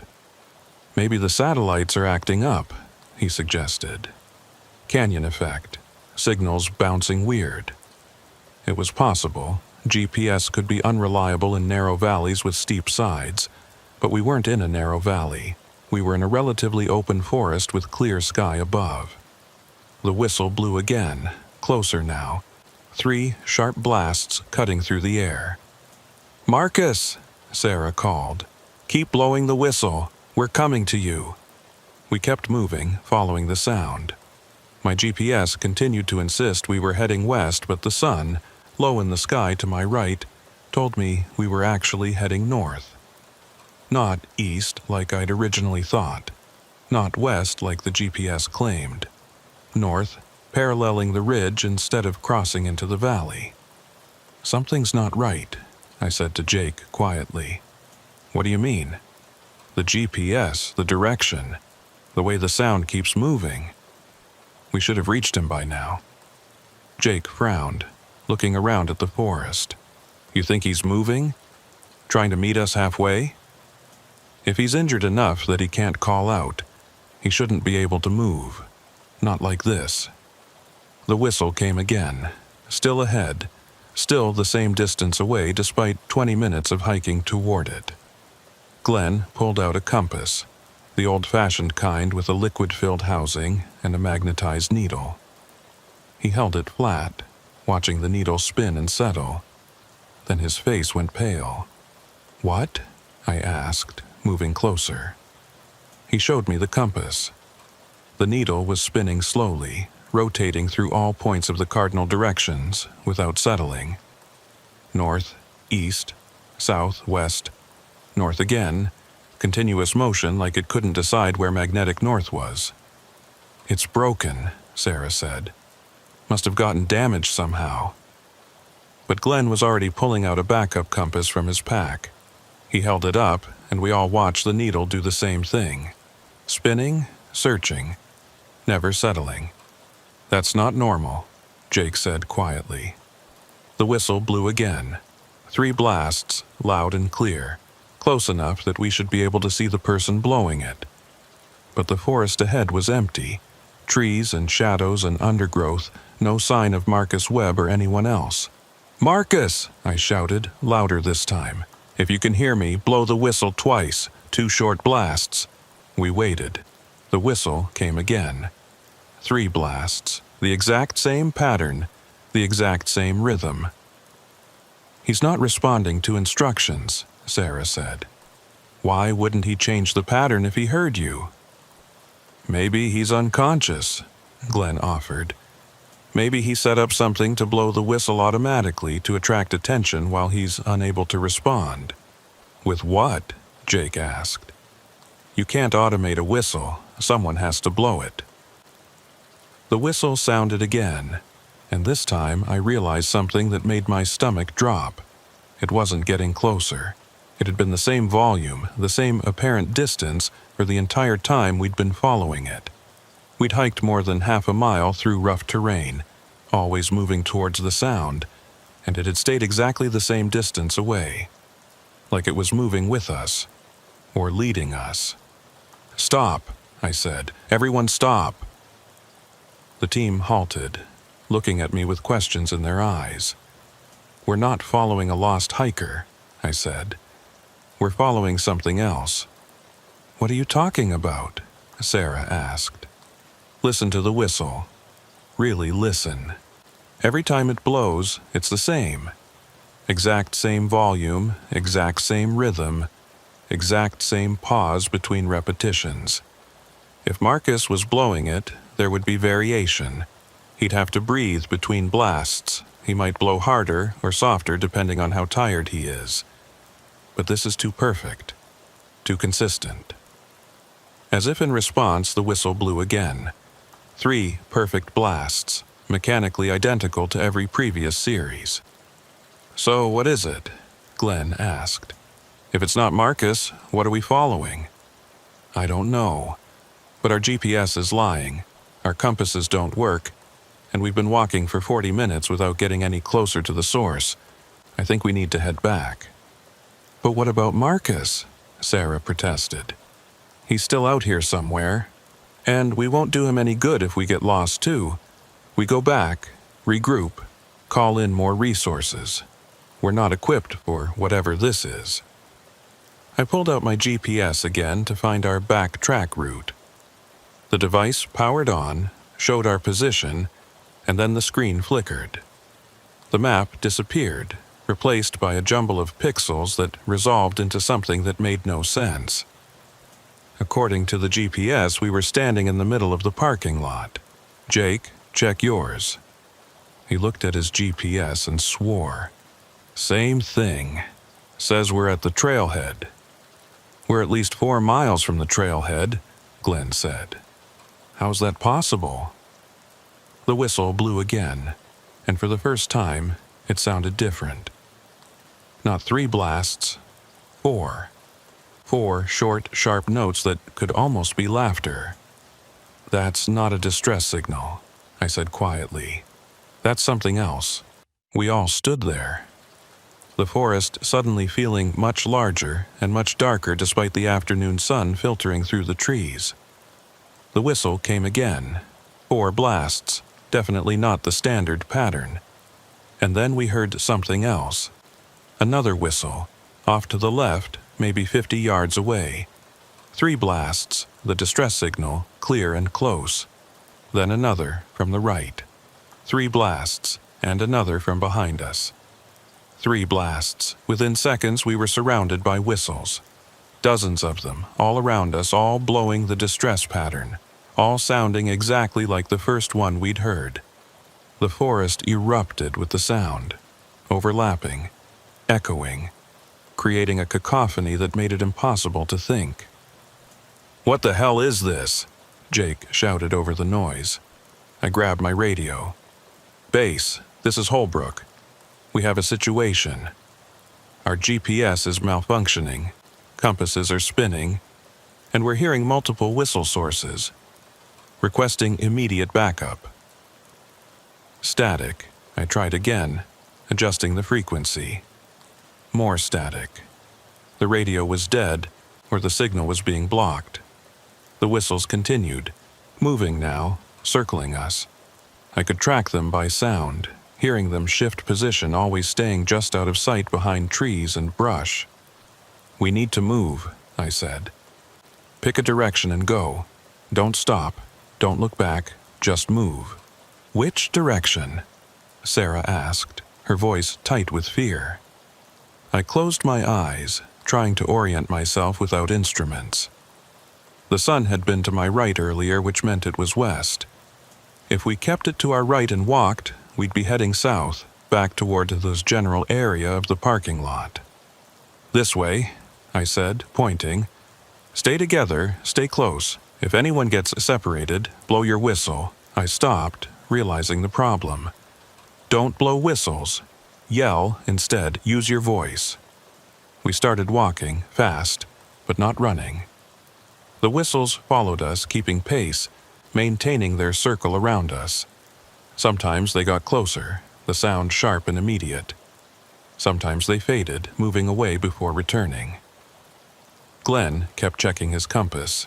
The needle continued to spin, useless. "How far to the trail?" Jake asked.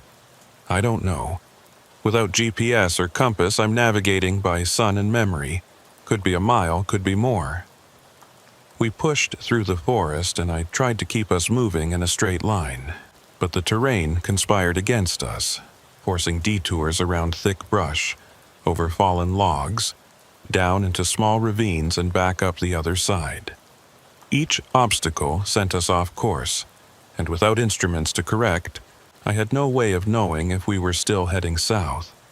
The whistles grew louder, not just around us now, but ahead of us too, blocking our path, herding us like dogs herding sheep. "They're steering us," Glenn said. "Every time we change direction, they adjust. They're pushing us somewhere." He was right. When we tried to veer left, the whistles on that side grew louder, more insistent. When we shifted right, the same thing happened. The only direction that didn't trigger an increase in noise was straight ahead, following the path of least resistance through the forest. "So we're being led," Sarah said. "Led where?" I didn't want to think about that. We kept walking, and I kept trying to orient myself, but the forest all looked the same. Dense trees, thick underbrush, no landmarks I recognized. We could have been a mile from the parking lot or 10 miles. There was no way to tell. After 30 minutes of hiking, or was it an hour? My sense of time was starting to blur. Jake grabbed my arm. "Wait, look." He was pointing ahead, at something that didn't belong. A flash of color in the green and brown forest. Blue fabric, bright against the natural tones. We approached cautiously. It was a backpack, expensive looking, sitting propped against a tree, the kind of pack a serious hiker would carry, and attached to the shoulder strap, clipped securely in place, was an emergency whistle. "Is that Marcus's?" Sarah asked. I didn't know. It could have been anyone's pack. But the timing was too convenient, too perfect. We'd been searching for Marcus, following whistles, and now we'd found a pack with a whistle. Glenn reached for it, but I grabbed his wrist. "Don't touch it." "Why not? It might have ID, something that tells us who it belongs to." "Because this feels like a trap." The whistles had stopped. I realized it suddenly, the absence of sound almost painful after the constant noise. The forest was silent again. No birds, no wind, nothing but the four of us breathing hard from the hike. "Where did they go?" Jake asked quietly. I scanned the forest, looking for movement, for any sign of what had been following us. The trees stood still, the shadows unchanging. Then I heard it. Not a whistle. Breathing. Deep and slow, the sound of lungs filling and emptying. It came from all around us, the same way the whistles had. Surround sound breathing that shouldn't be possible. "Run," I said. We ran. No direction, no plan, just blind panic driving us through the forest. The breathing followed, staying with us, sometimes ahead, sometimes behind, always present. And underneath it, barely audible, I heard something else. Laughter. The same four-note whistle pattern from before, but slower, drawn out, like it was mocking us. I don't know how long we ran. Time had lost all meaning. We crashed through brush, tripped over roots, picked ourselves up and kept going. My lungs burned, my legs screamed, but I didn't stop. And then, suddenly, we burst out onto a trail. Packed dirt, cleared of undergrowth marked with a sign. We'd found the main trail, though I had no idea which part of it or how far we'd run. The breathing stopped. The forest behind us went silent. We stood there on the trail, gasping for air, and waited for something to happen. Nothing did. The forest just stood there, innocent and quiet, like it had never been anything else. "Which way?" Sarah asked. I looked both directions. The trail split here, two paths diverging, both heading into dense forest. No signs indicating which way led to the parking lot. I pulled out my GPS, still broken, still showing us at the trailhead despite clearly being miles from it. Jake's was the same. "Pick one," Glenn said. "We can't stay here." I chose left, purely on instinct. We walked, slower now, conserving energy but still moving fast. The trail was empty, no other hikers, no signs of recent use. That was wrong. This was a popular trail, even in the off-season. There should have been boot prints, disturbed dirt, something indicating other people had been here recently. But the trail looked untouched, almost overgrown in places, like it hadn't been maintained in years. We walked for what felt like hours. The sun dropped toward the horizon and shadows lengthened, and still the trail continued, winding through identical-looking forest with no landmarks, no variation. "Are we walking in circles?" Sarah asked, voicing what we were all thinking. "I don't think so," I said, but I wasn't sure. Without GPS, without any way to measure distance or direction, we could have been walking the same mile of trail over and over and never known it. Jake stopped suddenly. "Do you hear that?" We listened. Faint. Very faint. I heard something ahead. Not whistles, not breathing. Voices, human voices, calling out. "Hello?" I yelled. "We're here. We need help." The voices grew louder. I could make out words now. "Marcus! Marcus Webb!" It was a search party. Looking for Marcus, calling his name, moving through the forest somewhere ahead of us. "Here!"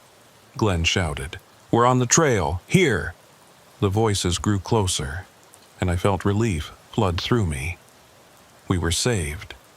Another search team had found us and they'd lead us out.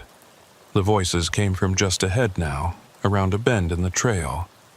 I could almost make out individual words, could hear the tramping of multiple feet through undergrowth. We rounded the bend. The trail ahead was empty. No people, no search party. Just more endless trail disappearing into the forest.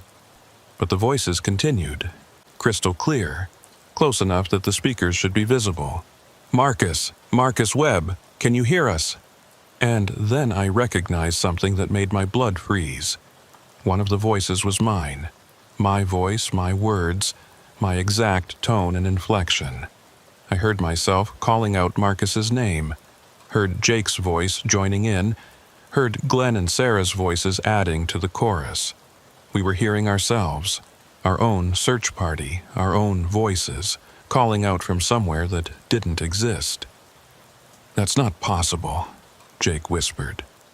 The voices continued, growing louder, more insistent.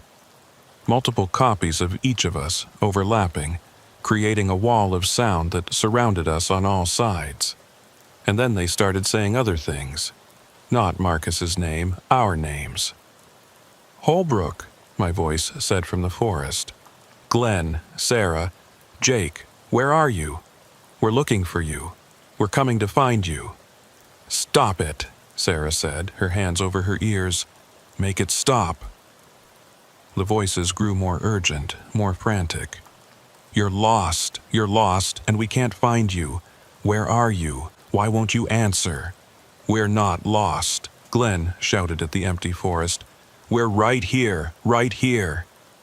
The voices cut off. Total silence, sudden and complete. Then, from directly in front of us, close enough that if someone was actually there I could have reached out and touched them, I heard my own voice speak. Yes, you are. I turned to run, but Jake grabbed me. Wait, listen. He was right. New sounds were filtering through the forest. Vehicle engines, distant but distinct. And voices, real human voices this time, with natural variation and emotion. The parking lot, Jake said. That's the parking lot. We're close. We ran toward the sounds, and this time they didn't move away. They grew louder, clearer, more real. The trees thinned ahead, and I could see artificial light, street lamps, and car headlights. We burst out of the forest into the parking lot, and the real world crashed back in. There were vehicles there, a dozen of them, park service trucks, volunteer search and rescue vehicles, sheriff's department cruisers, people in uniforms and hiking gear, radios crackling, lights flashing. Charlotte saw us and ran over. Where the hell have you been? You've been out of contact for 6 hours. 6 hours. We'd left at 2:45 p.m. According to my watch, which had kept working even when the GPS failed, it was 8:53 p.m. We got turned around, I said, which was the understatement of my life. GPS failed, compasses went haywire. We were following a whistle signal, but it wasn't what we thought. What about Marcus Webb? Charlotte asked. We never found him. Did he turn up? She nodded. About an hour after you went in, he'd taken a different trail than he told his wife, came out at the northern trailhead instead of here. He's fine, completely unaware anyone was looking for him. I felt my legs go weak. We'd been out there for 6 hours, lost and scared and followed by something that whistled and breathed and spoke with our own voices, and it had all been for nothing. Marcus Webb had never been lost. He'd never needed rescue. But his wife said he had a whistle, I said. An emergency whistle on his pack. Charlotte looked confused. He does. He showed it to me. Why? I didn't answer. I couldn't explain how we'd been following whistles for hours, dozens of them, surrounding us and leading us deeper into the forest when the person we were looking for had never used his whistle at all. We were debriefed separately, each of us telling the same story. The whistles, the compass failure, the GPS malfunction, the voices. Charlotte listened with a neutral expression, making notes, asking clarifying questions. When we were done, she collected our GPS units and compasses to send them in for technical analysis. She said sometimes electromagnetic interference could cause the kind of failures we'd described, though she couldn't explain what would cause that in the middle of a forest. She also couldn't explain the whistles or the voices. For those, she had no explanation at all. We were sent home, told to rest and recover, and advised to see a counselor if we felt we needed to talk through the experience. Standard procedure after a traumatic search and rescue operation. But this hadn't been a standard operation, and I couldn't shake the feeling that we'd been allowed to leave, that whatever had been out there in the forest, playing with us, leading us, surrounding us with our own voices, had decided to let us go. The technical analysis came back a week later. All 4 GPS units were functioning normally. No defects, no damage, no explanation for why they'd shown false readings. The compasses were the same, perfect working order. accurate and reliable. It was like it had never happened, like the forest had toyed with us and then erased all evidence of its game. I went back to work, back to regular patrols and routine ranger duties, but I avoided the Cascade River Valley. Whenever a search was called in that area, I volunteered for a different assignment, sent other rangers instead. Charlotte noticed. She called me into her office a month after the incident. "You haven't been back to Cascade Valley," she said. "Haven't needed to. Others have been covering it. That's not why, and we both know it." I didn't respond. What could I say? That I was afraid, that I didn't trust the forest anymore. "Whatever happened out there," Charlotte said slowly, "it shook you. All four of you. Glenn and Sarah have stopped volunteering. Jake requested a transfer to a different park. And you're avoiding an entire section of our jurisdiction." "I can't explain what happened," I said, "and that terrifies me. Because if I don't understand it, I can't predict it. I can't prepare for it. I can't keep people safe from it." Charlotte was quiet for a long moment. Then she pulled a file from her drawer and slid it across the desk. "This is from 1987, before I started here. A search and rescue team went into Cascade Valley looking for a missing hiker. They reported following whistle signals for hours, compass and GPS failures, eventually finding their way out. The hiker they were looking for had never been missing. He'd just gone home early without telling anyone." I stared at the file, my hands cold. "This is from 1998, same thing. Whistles, equipment failure, voices. Different team, same result." She pulled out more files. 2003, 2011, 2016. Every few years, the same report, the same pattern. "How many?" I asked. 7 incidents in 40 years that I could find. Could be more that weren't documented well. They all follow the same pattern. Search team goes in, gets led around by whistles and false signals, equipment fails. They come out hours later with no explanation. Has anyone not come out?" She paused. "One team back in 1972. 3-person team went in, 2 came out. They said the third followed a whistle signal away from the group and disappeared. They searched for days but never found any trace of him." "What happened to him?" "Officially, unknown, listed as lost in the wilderness, but the 2 who came out said they heard him calling for help later that night, saying he was lost, asking them to come find him. When they tried to follow his voice, it led them in circles until dawn." I felt sick. "You're telling me this is a known phenomenon? I'm telling you it's happened before, and it'll happen again. But in 40 years, we've only lost 1 person. Everyone else found their way out just like you did. That's supposed to be comforting? It's supposed to be information. You're not crazy. Your team isn't crazy. You experienced something real. Something that's been documented multiple times. We don't understand it, but we know it exists." I left her office with the files, spent the next week reading through them. The details varied, but the core experience was always the same. Whistles that led nowhere. Equipment that failed. The forest that played with its visitors before letting them go. I should have quit. Should have transferred somewhere else, somewhere safe. But something kept me here, kept me coming back. Maybe it was pride. Maybe it was curiosity. Maybe it was the need to understand what had happened to us. Or maybe it was something else, a feeling that the forest wasn't done with me yet. That I'd been marked somehow, noticed, and that one day I'd be called back. 3 months after the incident, I was doing paperwork when my radio crackled.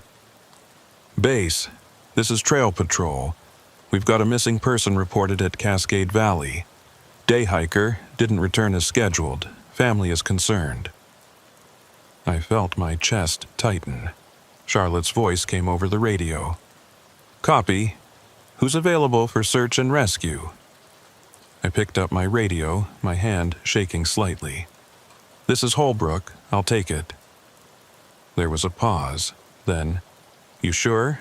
I wasn't sure. But I grabbed my pack anyway, checked my GPS and compass, and headed for the door. Because someone needed help. And maybe this time the whistle would be real. Or maybe I'd find out what happened to people who went back, who answered the call a second time. As I drove toward the trailhead, I thought about that ranger from 1972. The one who followed a whistle and never came back. The one whose voice was heard for hours afterward, calling for help, saying he was lost. I wondered if he'd known it wasn't real, if he'd realized too late that he was following something that only wanted to be followed, that led into places people weren't meant to go. And I wondered if I'd recognize the difference when my turn came. The parking lot was empty when I arrived. Just one car, belonging to the missing hiker. I got out, shouldered my pack, and stood at the trailhead. The forest was quiet, waiting, and then, faint and distant, I heard it. 3 short blasts of a whistle. The distress signal. I checked my compass. The needle spun slowly, unable to settle. I checked my GPS. The screen flickered, showing me at the trailhead, then somewhere else, then nowhere at all. I should have called for backup, should have waited for more rangers, more volunteers, more people to witness what was about to happen. But I didn't. I stepped onto the trail and started walking toward the sound. Because that's what we do. We follow the distress call. We go toward the danger, toward the lost, toward the whistles that cry for help in the darkness. Even when we know they might not be real, even when we know we might not come back. The whistle blew again, 3 perfect blasts, and I followed it into the trees. Behind me, my radio crackled. Charlotte's voice, concerned, asking for my position. I didn't answer. I just walked, following the sound, feeling the forest close in around me. And I wondered how long it would be before they came looking for me, before they followed my whistle into the darkness, before they heard my voice calling for help and realized too late that it wasn't really me at all.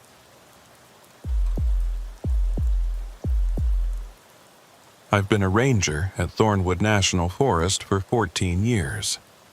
In that time, I've learned that the forest has rhythms, patterns, rules that govern how it behaves. Animals follow migration paths. Weather systems move in predictable ways. Even the tourists come and go according to seasons and school schedules. But there's one thing about Thornwood that doesn't follow any pattern I understand. One thing that breaks all the rules. The night trail. That's not its official name. It doesn't have an official name because officially it doesn't exist. It's not on any map, not marked by any signs, not maintained by any crew.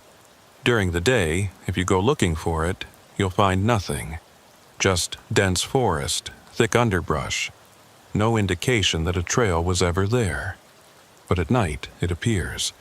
I first heard about it from a hiker named Ava Chen. She came into the ranger station on a Monday morning in October, looking exhausted and confused. Her clothes were dirty, her hair was tangled with leaves and twigs, and she had scratches on her arms like she'd been pushing through heavy brush. "I need to report something," she said. "There's a trail out there that isn't on your map." I pulled up our trail map on the computer. Thornwood had 37 marked trails, ranging from easy 1-mile loops to challenging 15-mile backcountry routes. I knew every single one. "Where did you find this trail?" I asked. "Near Raven's Point, maybe half a mile past the overlook. I was camping at Site 12 and went for a walk after dinner. The sun was setting, and I saw it. A clear trail, well-maintained, heading into the forest. It wasn't there when I hiked past that spot earlier in the day. Could you have missed it?" She shook her head firmly. I'm a landscape architect. I noticed trails, paths, anything man-made. This wasn't there during the day. It appeared after dark. I made notes, trying to keep my expression neutral. People saw strange things in the woods at dusk, especially when they were alone. Shadows became paths. Deer trails looked like hiking routes. Fallen logs created lines through the forest that resembled trails. "Did you follow it?" I asked. She hesitated. For a little while, maybe 10 minutes. It was really well maintained, better than most of your marked trails. Smooth surface, clear of debris, almost like someone had just finished working on it. But something felt wrong about it. Wrong how? It was too quiet. I know that sounds silly, but the forest just went completely silent once I was on that trail. No insects, no birds, nothing. And the air felt different, heavier somehow, like I was walking underwater. "What made you turn back?" She looked down at her hands. I heard something behind me. Footsteps, keeping pace with mine. Every time I stopped, they stopped. When I started again, they started. But when I turned around, no one was there. Just the trail, stretching back the way I'd come. So I ran back to my campsite, packed up my gear, and left. Spent the night in my car at the parking lot. After Ava left, I filed the report and flagged it for investigation. Strange trail sightings weren't uncommon, and they usually turned out to be nothing. Deer paths, old logging roads, natural formations that resembled trails in certain light. But something about Ava's description nagged at me. The detail about it appearing only at night. The silence. The footsteps. I mentioned it to my supervisor, a man named Frank, who'd been with the Forest Service for 26 years. "Ravens Point area?" he said, leaning back in his chair. "Yeah, we get reports about a phantom trail out there every few years. People swear they see it at night, swear it's not there during the day. We've investigated before. Never found anything." "Every few years? So this is a known thing?" "Known to us, not to the public. We don't publicize it because we don't want people going out there looking for it. The area around Ravens Point is steep, unstable in places. We lose enough hikers to falls and injuries without people wandering around in the dark looking for a trail that doesn't exist." "But what if it does exist? What if there's an unmapped trail that's only visible in certain conditions?" Frank gave me a long look. "You want to check it out?" "Yeah, I did," he sighed. "Okay, take someone with you, bring full gear, and for God's sake don't go at night. Check the area during the day, look for any signs of an old trail or logging road we might have missed." I went out that afternoon with another ranger named Beth, who'd been at Thornwood for 5 years. We hiked to Ravens Point, past the overlook, and spent 3 hours searching the area where Ava had reported seeing the trail. We found nothing. No trail, no path, no indication that anything resembling a maintained route had ever existed there. Just dense forest, thick underbrush, and terrain so rough that cutting a trail through it would require significant work.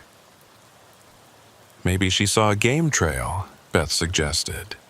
"Elk create pretty clear paths sometimes." She said it was maintained, smooth surface, clear of debris. People see what they expect to see, especially in low light.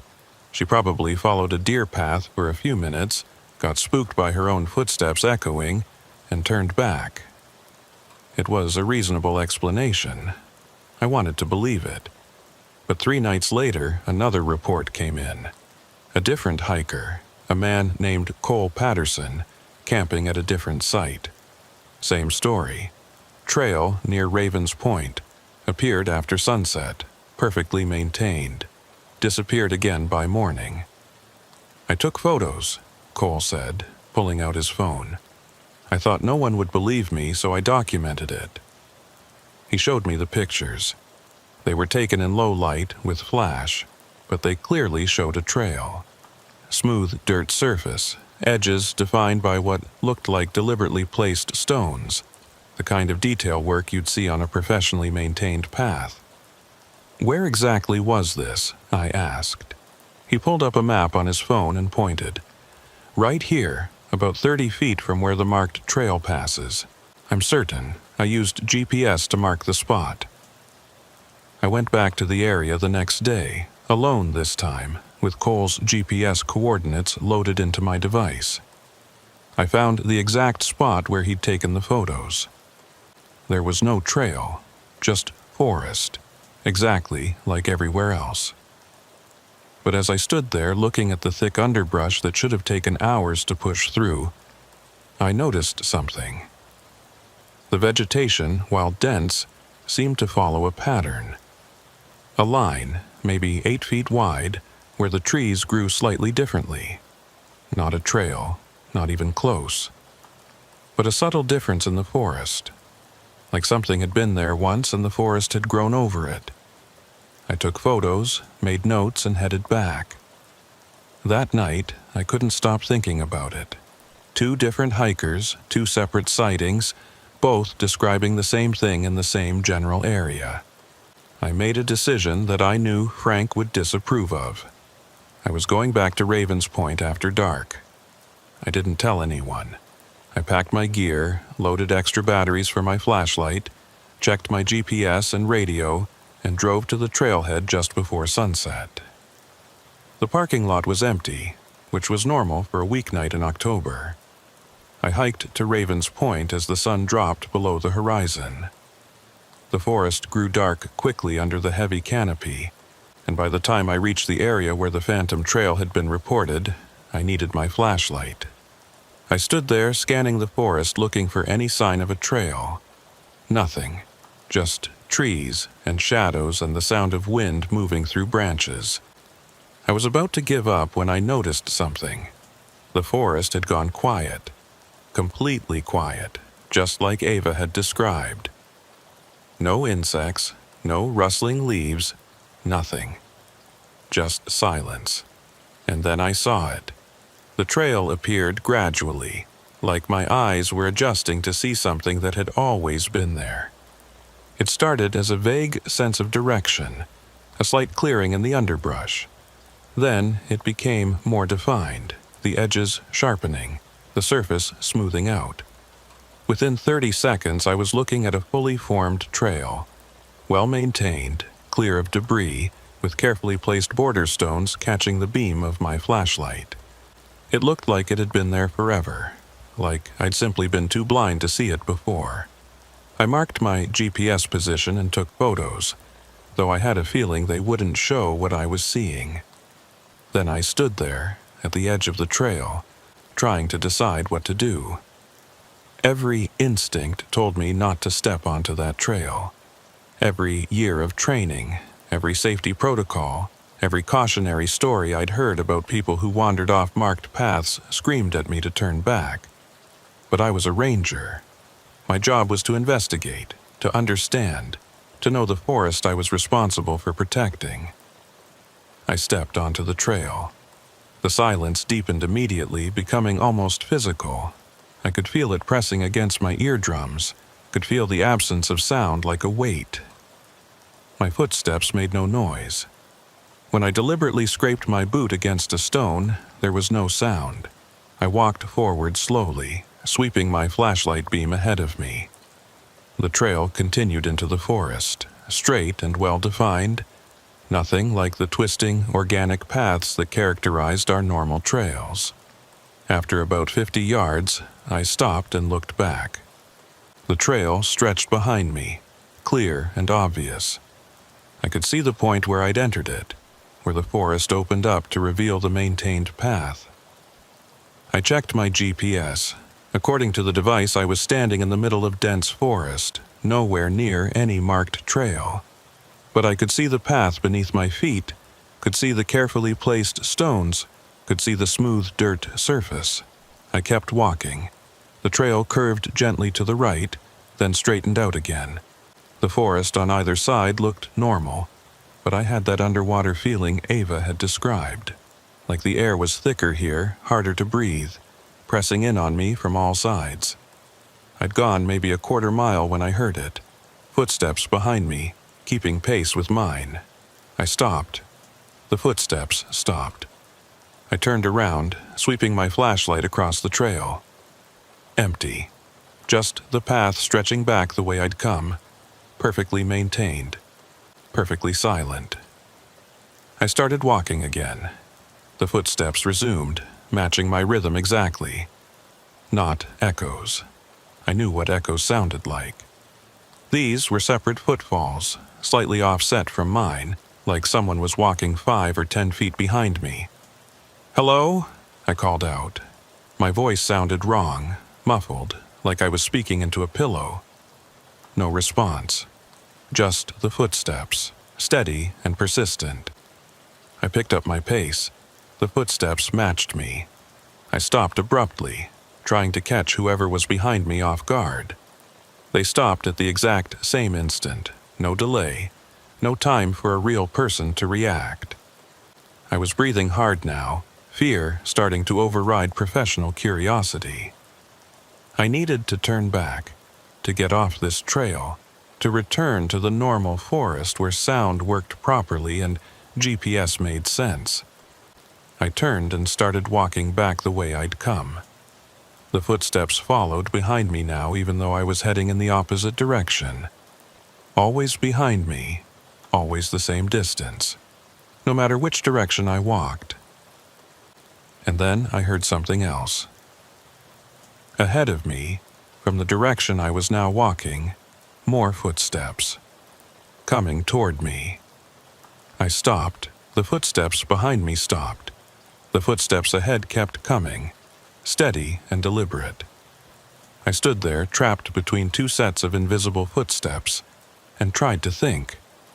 My training had prepared me for bears, for mountain lions, for lost hikers and medical emergencies. It hadn't prepared me for this. The footsteps ahead grew louder, closer. I could almost make out individual sounds now, the crunch of gravel, the slight scuff of boots on dirt. But I still couldn't see anyone. They stopped about 10 feet in front of me. I shone my flashlight at the spot where the sound had come from.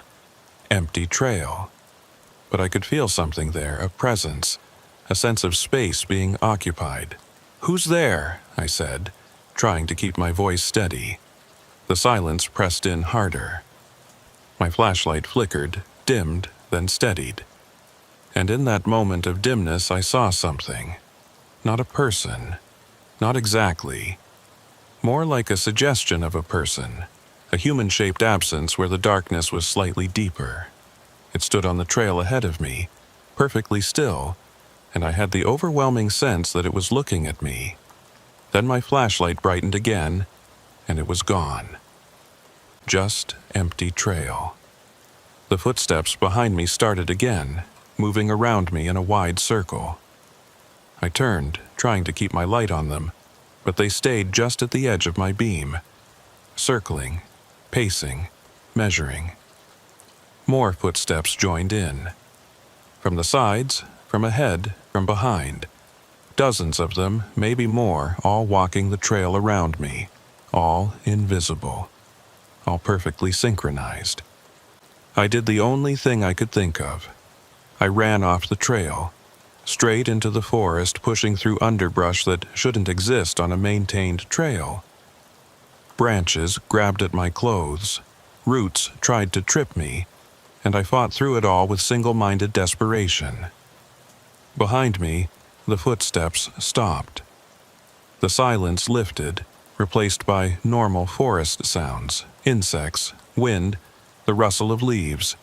I kept running until my lungs burned and my legs gave out, then collapsed against a tree, gasping for air. I pulled out my GPS.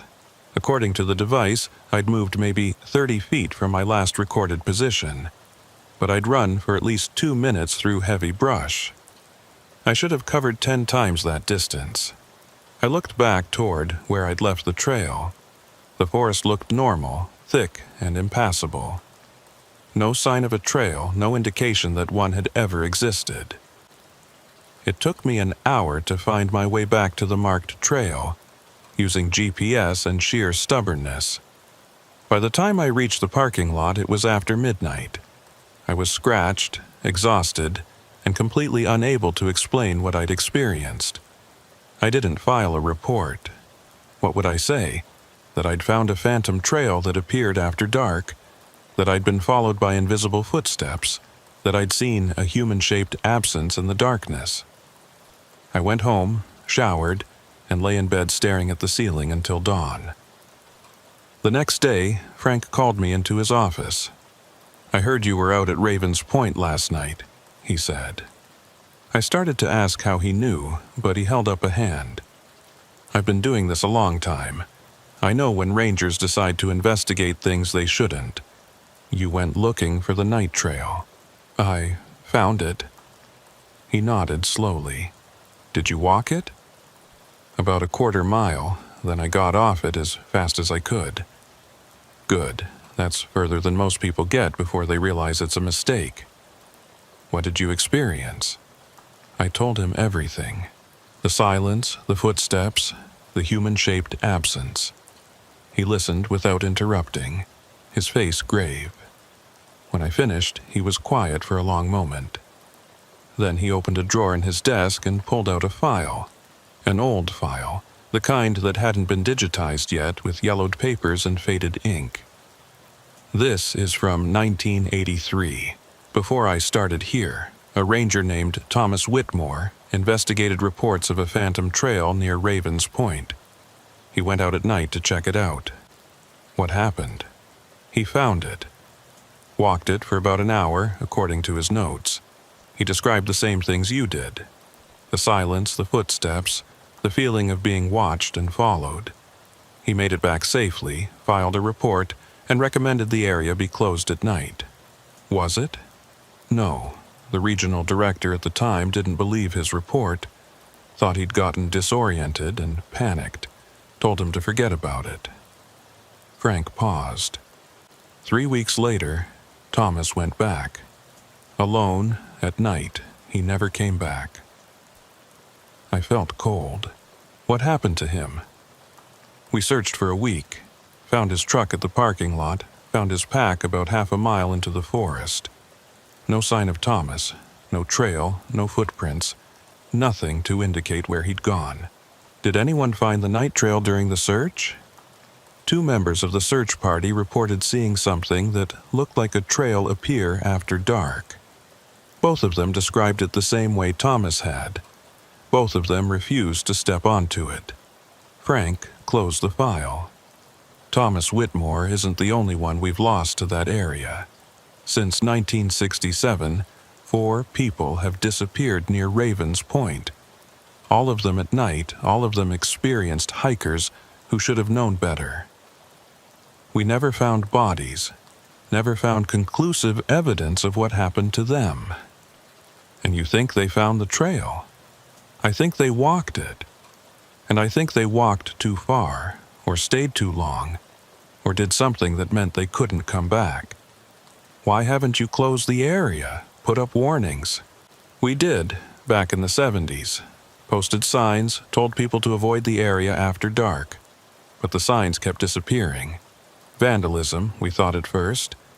But they'd disappear overnight, even when we posted rangers to watch them. Eventually, we stopped trying. I sat back, trying to process this. So, what are we supposed to do? Just let people wander into that area and hope they don't find the trail? We do what we can. We discourage night hiking in that area. We respond quickly to reports of unusual activity, and we hope that most people have the sense to turn back when they find something that doesn't feel right. That's not enough. It's all we've got, because the alternative is admitting that there's something in our forest that we don't understand and can't control. Something that operates by rules we don't know. And once we admit that, we lose credibility, we lose funding, we lose the ability to protect the rest of the forest. He stood up, signaling the conversation was over. You found the trail, you walked it, and you got out. Good, learn from it, don't go back. And if anyone comes in reporting a phantom trail, you send them to me. Understood. I understood, but I didn't like it. Over the next few months, I couldn't stop thinking about the night trail. During the day, I'd hike past Raven's Point, staring at the forest where I knew the trail would appear after dark, looking for any sign, any clue that would help me understand what it was. I found nothing. The forest kept its secrets, but I started noticing patterns in the reports we received. The Phantom Trail was always reported between October and March, never in the summer months. It appeared only after sunset and vanished by dawn, and people who saw it always described the same things: the silence, the footsteps, the feeling of being followed. 3 people reported walking the trail during those months. All 3 made it back, though one woman took 6 hours to find her way out and emerged disoriented and unable to remember large portions of her experience. In April, the reports stopped. The night trail, whatever it was, had disappeared for the season. I should have been relieved. Instead, I felt unsettled, like I was waiting for something to happen.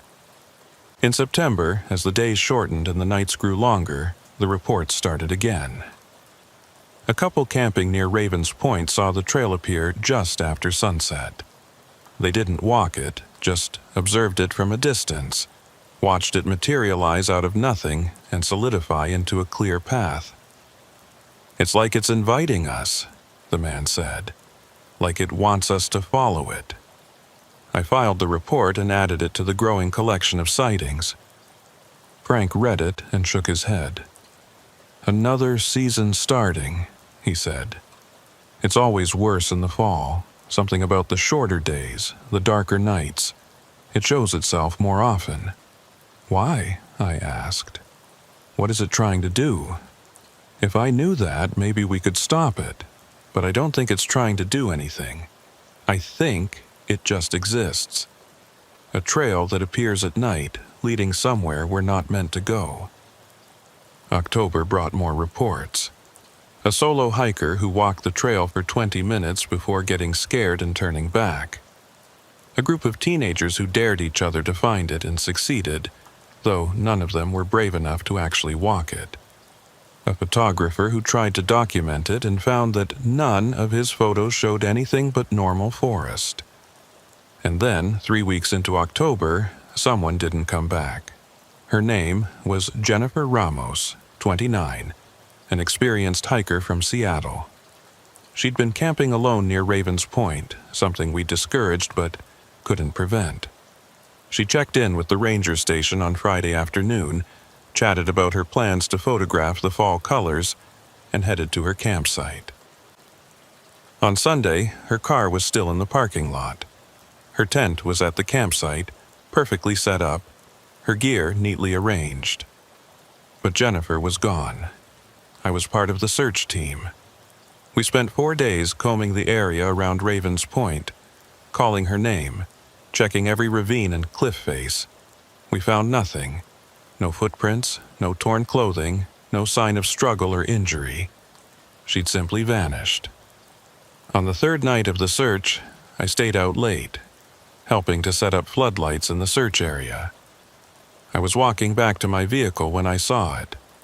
The night trail appearing in the darkness about 50 yards away. Clear and distinct, perfectly maintained, leading into the forest. I stood there staring at it, and I knew that's where Jennifer had gone. She'd found the trail, and she'd walked it, and she'd walked too far to come back. I should have called it in. Should have gotten Frank, gotten the rest of the team, shown them what I'd found. But I didn't, because I knew they wouldn't see it. The night trail showed itself to individuals, not to groups. It chose who could see it, who could walk it, and standing there looking at that impossible path, I realized it was choosing me again. I took a step toward it, then another.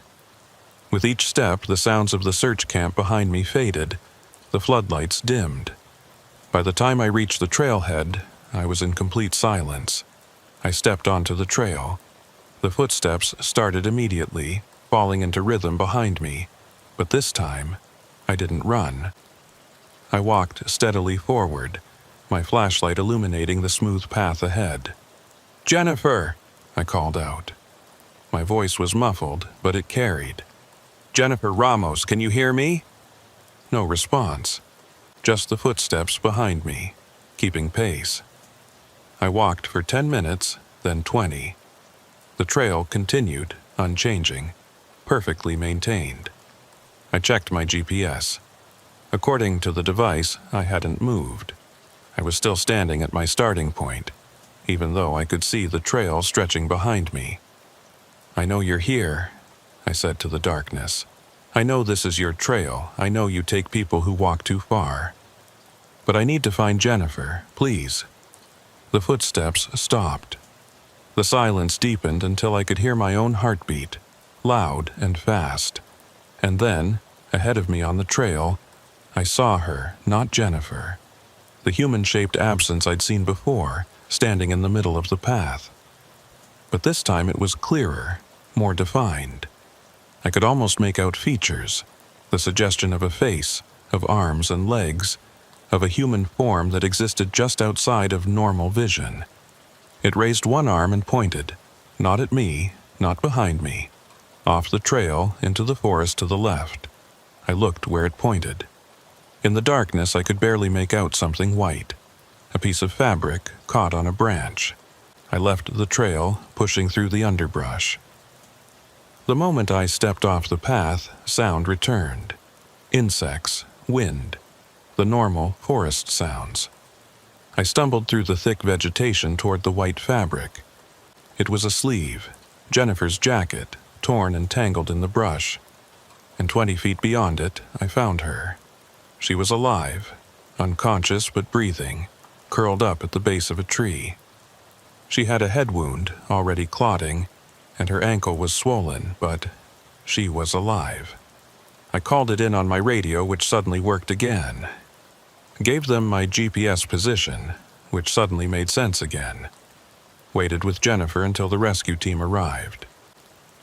They asked how I'd found her, so far off the marked trail. I told them I'd seen something white in my flashlight beam, decided to investigate. They didn't question it. Why would they? Jennifer recovered in the hospital over the next week. When she was well enough, I visited her and asked what had happened. "I saw a trail," she said quietly. "It appeared after dark near my campsite. It was so clear, so well-maintained. I thought it must be one of the official trails, just not marked on my map." "You walked it." For maybe an hour, I kept thinking I'd reach a junction, a sign, something to tell me where I was, but it just kept going, deeper and deeper into the forest. And then I heard footsteps behind me and I panicked. I ran off the trail, tried to cut through the forest back to my camp. That's when I fell, hit my head. I don't remember much after that. "Do you remember anything else about the trail?" She hesitated. It felt like it wanted me to keep walking, like there was something at the end, something important. And the further I walked, the harder it was to turn back, like the trail was pulling me forward. I thanked her and left. I didn't tell her that I'd found her because something on that trail had shown me where to look, something that had chosen to let her go. But I couldn't shake the feeling that it had been a trade, that I'd been marked when I first walked the night trail, and by going back, by stepping onto it again, I'd made myself even more visible to whatever lived there. Frank called me into his office a few days later. "You found her," he said. It wasn't a question. "I got lucky. Don't lie to me. You went onto the night trail, didn't you?" I didn't answer. I didn't need to. "That's twice now," Frank said. "Thomas Whitmore went back 3 times. The 3rd time he didn't come out. I had to find her, and you did. Good. But don't go back. Whatever's on that trail, whatever lets you walk it and return, it won't stay generous forever. Next time, it might not let you leave." He was right. I knew he was right. But 3 weeks later, I went back anyway. I didn't plan to. I was doing a routine patrol near Ravens Point, checking campsites, making sure everything was secure as the season wound down. It was late afternoon, the sun dropping fast. I was walking past the area where the night trail appeared when I heard it. A whisper, so faint I almost missed it, barely audible over the wind in the trees. "Come back." I stopped, scanning the forest. Nothing visible, just the normal woods in the fading light. "Come back, we're waiting." The voice was neither male nor female, young nor old. It was just a voice coming from everywhere and nowhere, carried on the wind. "Come back and walk with us. Walk until the end. Walk until you understand." I should have run. Should have gotten back to my truck and driven away and never returned to that part of the forest. Instead, I waited. Stood there as the sun set and the shadows deepened and the normal world faded into dusk. And when the night trail appeared, materializing out of the darkness like it had always been there, I stepped onto it. The footsteps started immediately. Not behind me this time, beside me.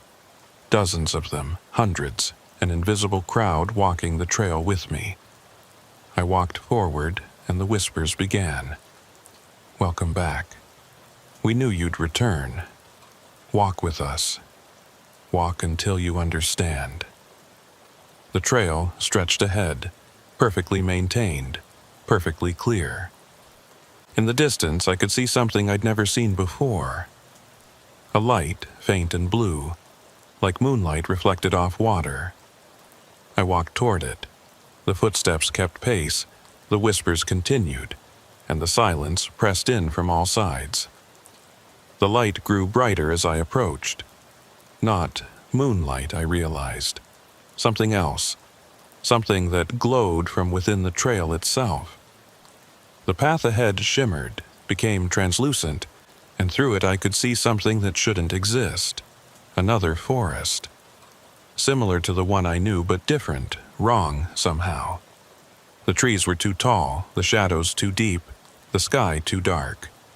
And on the trail in that other forest I saw figures, human-shaped, walking in an endless procession, following the path toward something I couldn't see. "Come with us," the whispers said. "Cross over. Walk the trail to its end. See what we see."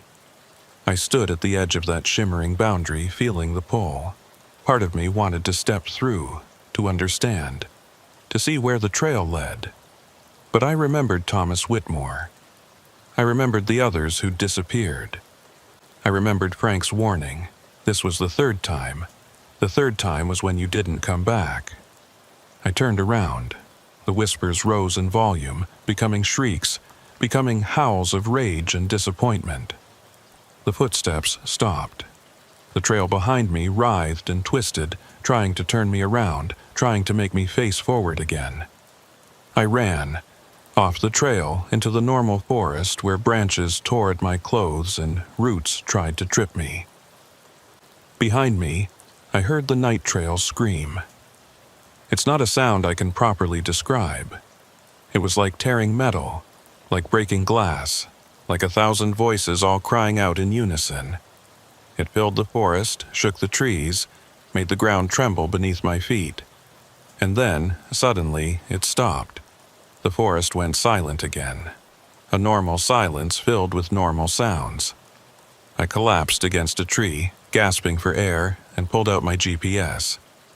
I was exactly where I should be, maybe 50 yards from the marked trail. Behind me, the forest looked normal. No night trail, no shimmering boundary, no invisible crowd. I made my way back to the marked trail and walked to the parking lot. My truck was where I'd left it. Everything was normal, ordinary, safe. I haven't been back to Ravens Point since then. I take every assignment that keeps me away from that area. Volunteer for duties on the other side of the forest, do everything I can to avoid that section of trail. Because I know if I go back, if I walk the night trail a fourth time, I won't return. The third time is when the trail stops letting you leave. The fourth time is when you become part of it. One more set of footsteps in the darkness. One more whisper calling to future hikers. Sometimes at night, even here at my house miles from the forest, I hear it. The whispers, faint and distant, carried on the wind. Come back. Walk with us. Walk until the end. And I wonder how many others hear it too. How many hikers, campers, rangers like me, marked by the night trail, called back to walk it again. How many of them resist, and how many eventually give in. Last week, Frank retired. On his last day, he pulled me aside. The night trail, he said. I've been doing some research, going through old records. The earliest report I can find is from 1889, a surveyor who mentioned seeing a trail that appeared at dusk and vanished by dawn. But the language he used, the details he described, it's all the same. You're saying it's been there for over a century, at least, maybe longer. Maybe it's always been there since before there was a forest service, since before there were rangers or maps or marked trails. What is it? Frank shook his head. I don't know, but I think it's a path between places, between our forest and somewhere else. And it opens at night because that's when the boundary is weakest, when the normal world fades and other things can show through. The people who disappear, they cross over. They walk far enough that they end up on the other side, in that other forest. And once you're there, I don't think you can come back. He put a hand on my shoulder. You walked it 3 times and came back. That's rare. Most people who walk it once never see it again. But you keep seeing it, keep hearing it call. That means something. That means it's not done with you. What do I do? You resist. You stay away from Raven's Point. You don't answer when it calls, and you hope that eventually it loses interest and chooses someone else. Frank left, and I stayed. A new supervisor started, someone who doesn't know about the night trail, who dismisses reports of phantom paths as misidentification or hallucinations. The reports still come in. Once a week, sometimes more, someone sees the trail near Raven's Point. Most of them don't walk it. Those who do usually turn back quickly, spooked by the silence or the footsteps or the general wrongness of it all. But 2 weeks ago, a hiker didn't come back. A young man, early 20s, experienced outdoorsman. His car was found at the parking lot, his campsite abandoned. We searched for 5 days, found nothing. I know where he went. I know he found the night trail and walked it too far, until he crossed that shimmering boundary and ended up in the other forest, walking with the endless procession of shadows. And I know that eventually I'll go back. Despite Frank's warning, despite my own better judgment, despite everything I know about the 3rd time and the 4th time and what happens to people who walk the night trail too often. Because it's calling me. Every night, in my dreams, I see that trail. I see the shimmering boundary. I see the other forest beyond it. And I hear the whispers, stronger now, more insistent. Come back. Walk with us. Walk until the end. I don't know how much longer I can resist. I don't know if anyone can resist forever, when the night trail has marked them, has chosen them, has decided it wants them to walk. Sometimes I wonder if Thomas Whitmore tried to resist too. If he stayed away for weeks, months, telling himself he'd never go back. Until one night the call became too strong, and he answered it. Until he walked the night trail one last time and kept walking. Through the boundary and into the other forest where he walks still, one more shadow in the endless procession. Is that where I'm heading? Is that my future? Walking an impossible trail through an impossible forest, forever moving toward an end I'll never reach. I don't know. But last night, I dreamed of the trail. I dreamed of standing at the shimmering boundary, looking through at the other forest. and in my dream I stepped through. On the other side, everything was silent and still. The trail continued, smooth and perfect, leading deeper into the shadow forest. And walking ahead of me, just barely visible in the darkness, I saw them. Thomas Whitmore, Jennifer's campsite neighbor who disappeared in 998. The hiker from 2 weeks ago, all the others who'd walked too far and couldn't turn back. They didn't look at me.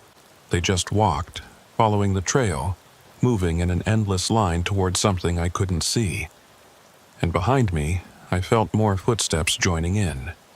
More shadows, more walkers, more people who'd answered the call. I woke up before I saw where the trail led. But I know I'll dream it again tonight, and the night after, and every night until I can't resist anymore.